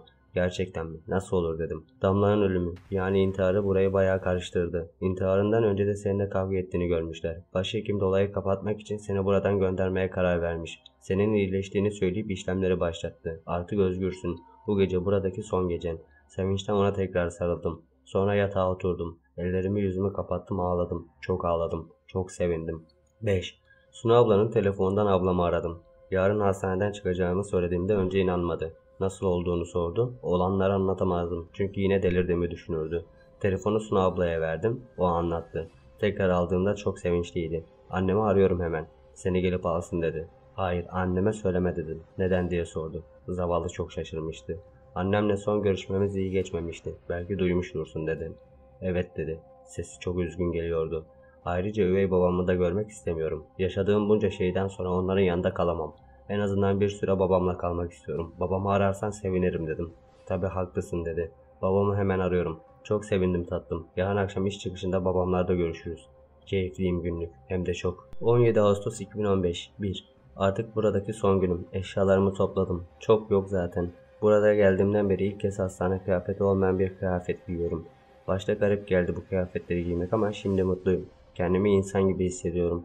Burada insan olduğunu unutturuyorlar. Nasıl yapıyorlar bilmiyorum. 2. Babamı bekliyorum. Beklerken hislerimi yazmaya çalışıyorum. Burada yazacağım son notlar bunlar. Şu an vücudumda, ruhumda başkasına aitmiş gibi hissediyorum. Üzerime olmayan bir kıyafet gibi taşıyorum ikisini de. Alışmaya çalışıyorum bu yeni halime. Vücudumda, ruhumda bol geliyor. O kadar uzun zaman, o kadar çok mahrum kalmıştım ki ikisinden. Onlarla ne yapacağımı, onları nasıl kullanacağımı bilmiyorum. Belki de saçmalıyorum. 3. İçimde tuhaf bir his var. Buradan ayrılmak içimde bir yerleri rahatsız ediyor. Aklım almıyor. Burası hayatımda olmak istediğim en son yer. Fakat yine de buradan gitmeyi istemeyen bir yanım var. İçimde taşımayı istemediğim bir his. Buradan çıkarken o hissi burada bırakmak istiyorum. 4. Babam daha gelmedi. Ben de beklemeye devam ediyorum. Kalbim çok hızlı çarpıyor. Hala buradan çıkacağıma inanamıyorum. Sanki birisi gelip bunun pis bir şaka olduğunu, benim buna inanacak kadar saf ve deli olduğumu söyleyecek diye korkuyorum. 5. Suna hemşire gelip babamın burada olduğunu söyledi. Az önce çok rahatladım. O ana kadar sanki bu bir rüya ve birisi beni uyandıracakmış gibi geliyordu. Rüya değilmiş çok şükür. Ama Suna hemşirenin gözlerinin yaşardığını görünce biraz üzüldüm. Birbirimize sarıldık. Dışarıda muhakkak görüşelim dedi gözyaşlarını silerek. Kendine iyi bak ve bir daha buraya gelme. 6. Neriman ablayla vedalaşmak istiyordum. Koğuşta olmadığını fark edince bahçeye indim. Banklardan birinde üzgün bir şekilde oturuyordu. Beni görünce yüzüne gülümseme geldi. Birbirimize sıkıca sarıldık. Dakikalarca ağladık. Sonra yüzüme bakıp gözyaşlarımı sildi. Bir daha hiç ağlama olur mu dedi. Hep mutlu ol. Denerim dedim gülümseyerek. Sana o kadar çok borçluyum ki Deniz. Buraya takıldığımdan beri ilk kez kendimi bir insan gibi hissettim. Sen hissettirdin. Senden ayrılmak o kadar zor geliyor ki bir yandan içim yanarken diğer yandan senin için çok mutlu oluyorum dedi. Bir süre durakladıktan sonra bencillik edip ara sıra ziyaretime gel. Bencillik edip ara sıra ziyaretime gel demeyeceğim ama beni ararsan çok sevinirim. Tabii ki ararım dedim. Hemen söz verme. Sadece beni unutma. Ararsan mutlu olurum ama aramazsan da anlarım. Zaten senden sonra da burada daha ne kadar yaşayabilirim ki? Böyle söyleme lütfen. Tamam söylemem dedi ve güldü. Şunu bil. Seni çok seviyorum. Ben de seni çok seviyorum dedim tekrar sarılarak. Bu defa kimse ağlamadı. 7. Eve vardık. Yolda gelirken babamla hiç konuşmadım. O da ısrar etmedi sağ olsun. Ne konuşmam gerektiğini bilmiyorum zaten. İnsanlar nelerden bahseder, daha önce neler konuşurdum hatırlamıyorum. Yol boyunca camdan dışarıyı seyrettiğimde sanki sinemada bir film izliyormuşum gibiydi. Hayatın çok dışında ve kendime çok yabancı hissettim. Ama güzel bir filmdi. Şimdi yeni odamda duvarlara bakıyordum. Aynı koğuşta yatan onlarca insandan sonra bir odada tek başıma olmak değişik bir şey. Cep telefonumu babama teslim etmişler. O da bana verdi. Elimde çevirip duruyorum. Onunla ne yapacağımı bilemiyorum. Ama bugün kimseyi aramayacağım ya da mesaj atmayacağım, onu biliyorum. 8. Babam dışarıda yemeği teklif etti ama kendimi insanlarla bir arada olmaya hazır hissetmediğimden evde yemek istediğini söyledim. Yüzüme baktıklarında deli olduğumu anlamalarını istemiyorum. 9. Pizza sipariş ettik. Hastane yemeklerinden sonra pizza çok iyi geldi. Yerken de sohbet ettik. Sohbet derken babam anlattı, ben dinledim. Babamın beraber kaldığı bir kız arkadaşı varmış. Çok şaşırdım. Bir ara üçüncü bir kişiyle aynı evde kalma düşüncesi biraz keyfimi kaçırmadı değil. Ama babam ondan bahsederken o kadar mutluydu ki sorun olmayacağını düşünüyordum. Adı Irmak'mış. Güzel bir isim. Bir rock grubunda bas gitar çalıyormuş. Barda çalıştıklarından sabaha karşı geleceğini söyledi babam. Nasıl birisi olduğunu merak ettim doğrusu. 10. Bir saattir eşyalarımı odama yerleştiriyorum. Saat 11'i geçiyor ve üzerimde ayların yorgunluğu var. Ama uyuyamıyorum. Tımarhaneden önceki hayatımı gözümün önüne getirmeye çalışıyorum. Bölük pörçük şeyler geliyor aklıma. Hangisi daha önceydi, hangisi daha sonraydı anımsayamıyorum. Arkadaşlarımın isimlerini ve yüzlerini hatırlamayı denedim. Bazısının isimlerini hatırlıyorum, bazılarının yüzünü. Ama Demir'i hatırlıyorum. Onun karşısına nasıl çıkacağımı bilmiyorum. Hala birlikte miyiz emin değilim. Yakında öğrenirim. 12. Uyumak işkenceye döndü. Gözlerimi her kapattığımda Damla'yı, Gölge'yi, üvey babamı ve ona musallat olan İffet'i görüyorum. Daha 2 gün önce yaşadıklarım o kadar çılgıncaydı ki şu an sakinleşmeye çalışıyorum. Belki Fuat'ın bana aşıladığı cesarettendir. Çünkü onun dedikleri işe yaradı ve çok güçlü bir kötülüğün üstesinden geldim. Üvey babama musallat olan İffet'ten de böyle kurtulabilir miyim? Belki o zaman hayatımı geri alabilirim. Onun karşısına çıkabilecek cesaretim var mı emin değilim. İçimdeki o yaramaz kız onu tekrar görmek istiyor ama onun karşısına çıktığımı hayal ettiğim an ödüm patlıyor. Of, bu hastalıklı düşüncelerden kurtulmam lazım. 12. Hala uyuyamadım. Babam odama laptop koymuş, internette dolaşacağım biraz. İyi geceler günlük. 18 Ağustos 2015. Saat 02.30. Fısıltılar duyuyorum sanki. Korkudan mı, gerçekten mi bilmiyorum. Lütfen gerçek olmasın. Buradan başka gidecek yerim yok. Saat 02.31. O neydi hala anlayamıyorum. Hayal olsun lütfen. Aklımın bir oyunu ya da basit bir göz yanılması. 02.33 saat. Hiç akıllanmayacağım. Yine kendimi bir belanın içine soktum. Böyle şeyler hayatımdan ne zaman çıkacak? Saat 02.41. Odadaki bütün ışıkları yaktım. Mum hariç. Saat 02.43. Sürekli sağa sola bakıp etrafı dinliyorum. Yapmayacaktım onu. Aptallığımdan kurtulamıyorum. Saat 02.44. Uyku tutmayınca internette dolaştım. Sonra nereden aklıma geldiyse belki de hiç çıkmıyordur. Üvey babam ve ona musallat olan İffet'i düşündüm. Onlarla karşılaşmamak için anneme gitmemiştim. Babamın yanında onlardan uzakta güvende olacağımı düşünerek bu tür bir varlıkla nasıl iletişime geçebilirim diye internette araştırma yaptım. Aptal kafam. Saat 02.47. Sitenin birinde böyle varlıklarla iletişime geçmek için bir ayna, mum ve kafatası gerektiğini söylüyordu. Kişi o varlığa yoğunlaştığında kafatasının aynadaki yansımasından konuştuğunu yazıyordu. Çok ilgimi çekmişti. Haliyle kafatası bulamayacağımdan bir şey olmayacağını düşündüm. O yüzden yapma konusunda daha cesurdum. Babam uyuyordu. Normalde aynalara bakmadığım halde içimden bir şey beni zorluyordu. Ben de banyodaki aynayı aldım. Buzdolabından da mum buldum. Odama geçip ışıkları kapattım. Aynayı yere koyup aramızda da mumu koydum. Mum yandıktan sonra aynada kendi yansımamı gördüm. O görüntü bile beni korkutmuştu. Bir an vazgeçecektim ama merakım yüzünden devam ettim. Gözlerimi kapatıp üvey babamı düşündüm. Böyle dakikalar geçti. Arada yavaşça tek gözümü açıp korkuyla bir görüntü olup olmadığına bakıyordum. Benim görüntümden başka bir şey yoktu. Ben de İffet'i en son gördüğüm haliyle hayal etmeye karar verdim. Birden ter bastı. İçimde bir şeyler dolaşıyordu sanki. Elimde olmadan sallanmaya başladım. Ardından da titremeye. Gözlerimi açıp bu halden kurtulmak istiyordum ama açamıyordum. İşte o zaman korkmaya başladım. Ne kadar zaman geçti bilmiyorum. Titremem, sallanmam durdu ve gözlerimi açabildim. Aynaya baktığımda yansımanın yerinde kötü kötü sırıtan üvey babamı gördüm. Kilitlenmiştim, yerimden kalkamıyordum. Üvey babamın görüntüsü değişip ifriti ablamlarla gördüğüm şekline büründü. Koyu kan kırmızısı bir duman gibi tüten, parlak kırmızı gözlü bir varlık. İçim titredi. Bir şeyler homurdandı ama anlamadım. Ağzımı açıp dua etmeye çalıştım. Yapamadım. Ağzım gibi ruhum da kilitlenmişti. İçimden bile dua edemiyordum. İfrit aynanın içinden dumandan ellerini çıkardı. Bana doğru yavaşça uzatıyordu. Yüzü yoktu ama güldüğünü hissediyordum. Aklıma Fuat geldi ve onunla birlikte cesaretle geldi. Dua okumaya başladım. Önce içimden okuyordum. Ben okudukça elleri aynanın içine doğru çekilmeye başladı. Kızgın olduğunu gösteren homurtular çıkartıyordu. Sonra nasıl olduysa sesli bir şekilde dua edebildim ve bir anda görüntü kayboldu. Ben geri düştüm. Sanki suyun içinde boğulan bir insanın suyun yüzüne çıktığında aniden nefes almaya başlaması gibi nefes aldım. Aynada benim dehşetten gözleri açılmış halim vardı. Hemen elimi uzatıp acısını aldırmadan mumu söndürdüm. Oda kapkaranlıktı ama aynada bir şey görmediğimden memnundum. Kendi yansımam bile olsa. Kendime gelince ayağa kalktım. Arkamı dönüp lambayı yakmak için elimi uzattım ama lambayı yakamadan o garip aydınlık geri geldi. Aynaya doğru döndüğümde mumun yine yandığını gördüm. Kalbime dehşet verici bir his doldu yine. Dua okumaya başladım ama o his hiç geçmedi bu defa. Ellerim titreyerek söndürmek için muma doğru uzandım. Aynada yansımam yoktu. Yalnızca mum ve bir karanlık vardı. Tam elimi uzatmış mumu söndürecekken aynada bir şey göründü. Afalladım. Daha iyi görmek için eğildim.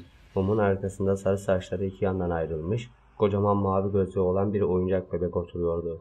Kafası yerdeki muma dönüktü ve gözlerinde garip bir canlılık vardı. Sanki gerçek bir göz gibiydi. Ben aynaya iyice yaklaştığımda muma dönük başı hiç hareket etmeden gözleri bana döndü. Sırtından aşağı kadar ürperti hissettim. Gözlerimiz birbirine kenetlenmişken başını da çevirip benimle oynar mısın dedi. Ben kendimi geriye doğru attım. Sol elim duvarda lambanın düğmesini arıyordu. O korkunç bebek ayağa kalkıp ağır adımlarla aynanın dışına çıkacakmış gibi yürüdü. Gözlerim dehşetten açılmış bir halde bakarken elim hala düğmeyi arıyordu. Bebek garip adımlarla yaklaşıyordu. İyice yaklaştığında ayağını aynanın dışında çıkacakmış gibi kaldırdı. O sırada elim lambanın düğmesini bulmuştu. Işık açıldığında bebek kayboldu. Ben korkudan duvara yapışmış bir şekilde aynadan gözümü ayırmadan yerde öylece kala kaldım. Çok korkuyordum. Şimdi ne olacaktı? 19 Ağustos 2015 Saat 13:17 Evde kimse yok ve korkuyorum. Aklımı gerçekten kaçırdım mı? Tımarhanedeki kaçıklardan daha aklım başımda belki ama normal insanlar benim yaptığım şeyleri yapmaz. Gördüklerimi görmez, duyduklarımı duymaz. Saat 13:21 Dün gece yaptığım saçmalıktan sonra sabah kadar uyuyamadım. Gün aydınlanınca kendimden geçmişim. Yarım saat önce uyandım. Gece ifritle temas kurmak için kullandığım mum ve ayna yerde duruyordu. Uyumadan önce de aynanın üstüne bir örtü atmıştım. Şimdi ise ne mum var ne de ayna. Babamın aldığını umuyorum. Gece aynadaki oyuncak bebeğin sesi, daha sonra duyduğum fısıltılar, daha tımarhaneden çıkalı bir gün oldu, delilik üstümde kaldı. Saat 13:43. Az önce sesleri yine duydum. Dün aynada gördüklerimden sonra banyo yerine mutfağa girmiştim. Elimi yüzümü yıkadıktan sonra evin içinde gezerken bir odanın önünden geçtiğimde bir fısıltı duydum. Daha iyi duyabilmek için kulağımı kapıya dayadığımda fısıltılar kesildi. Bir süre durdum ama ses gelmedi. Vazgeçip salona doğru yürüdüm. Daha birkaç adım atmıştım ki fısıltıları yine duydum. Olduğum yerde durup dinledim. Fısıltılar gerçekti, duyuyordum. Başımı sesin geldiği odanın kapısına çevirdim. Biraz daha dinleyip tekrar kapıya yaklaştım. Kalbim heyecandan hızlı hızlı çarpmaya başladı. Kulağımı dayadığım anda yine sesler kesildi. Ama bu sefer daha korkunç bir his doldurdu içimi. İçerideki bir şeyler de susup beni dinliyordu. Vücudumu bir soğukluk kaplarken içeride bir gücün varlığını ve büyüdüğünü hissediyordum. Başımı kapıdan çekmek istediğimde yapamadım. Sanki başım kapıya yapışmış, kaslarım kilitlenmiş, enerjim tükenmişti. Nafile bir çaba ile ellerimi kapıya dayayıp kendimi ittim. Her saniye gücüm azalıyor, sanki bayılacak gibi oluyordum. Hayat enerjim emiliyordu. Bırak beni, bırak beni diye inledim. Kiminle konuşuyorsam hala vücudumu kurtarmaya çalışırken ne yapıyorsun orada diyen bir sesle irkildim. Bu ses fısıltı değildi. Bir anda kapıdan kurtuldum. Arkama baktığımda onu gördüm ve tüm gücümle çığlık attım. Simsiyah giyinmiş, siyah kısa saçlı, siyah makyaj yapmış bir genç kız üzerime yürüyüp "Kimsin sen?" dedi. İfrit falan olabileceğinden korktum. Şimdi düşününce komik geliyor ama öyle kötü ve korkutucu bakıyordu ki zorlukla konuşabildim. "Ben Deniz, babam." Bir şey demeden gözlerini bana dikmiş, ifadesiz bir yüzle beni dinliyordu. Vücudundaki tek renkli şey gözleriydi. O simsiyah makyajın arkasında çok güzel yeşil gözleri vardı ama sadece rengi güzeldi. Bakışları bir psikopatın duygusuzluğuna sahipti. Sonraki cümlemde biraz daha uzundu. "Ben Tamer'in kızıyım, Deniz ben." Birkaç saniye daha baktı ve "Bu oda ve içindekiler bana ait, uzak dur." dedi. Sonra da beni kenara iterek elimdeki anahtarla odayı açıp içeriye girdi. O 1-2 saniye içeriği gördüm. Daha doğrusu sadece karanlık vardı. Penceresiz gibi kapkaranlık. Bu kızın odası da her şeyi gibi siyah. Saat 17:12. Birazdan babam gelir. Irmak'la, yani babamın sevgilisiyle ilk karşılaşmamız iyi geçmedi. O odaya girdikten sonra ben de odama girdim. 1 saat kadar sonra odasından çıktığını duydum. Ne yapıyor içeride? Keşif midir nedir? Ablamdan bile küçük. Babam antropoza mı girdi? Nereden buldu bu kızı? Saat 21:34. Babam geldiğinde sofraya oturdu. Kimse yemek yapmamıştı. Dışarıdan sipariş ettiğimiz şeyleri yedik.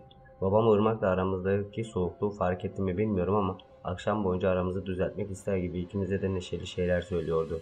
Irmak ise hiç konuşmuyor, sadece beni inceliyordu. Yorgunluğumu bahane edip odama çekildim. Şimdi düşünüyorum da acaba aynada gördüğüm şeylerle bu kızın bir alakası var mı bilmiyorum. Umarım gördüklerim de kötü bir kabustur. Saat 23:53. Biri odamın kapısını tıklattı. 2 kere. İlkinde babam sandım. Tam yataktan kalkacaktım ki ikinci kez tıklattı. Bu defa korktum. Çünkü kapıyı alt kısımdan tıklattı. Yerden 2 karış yükseklikten. Yani bir bebeğin boyu kadar.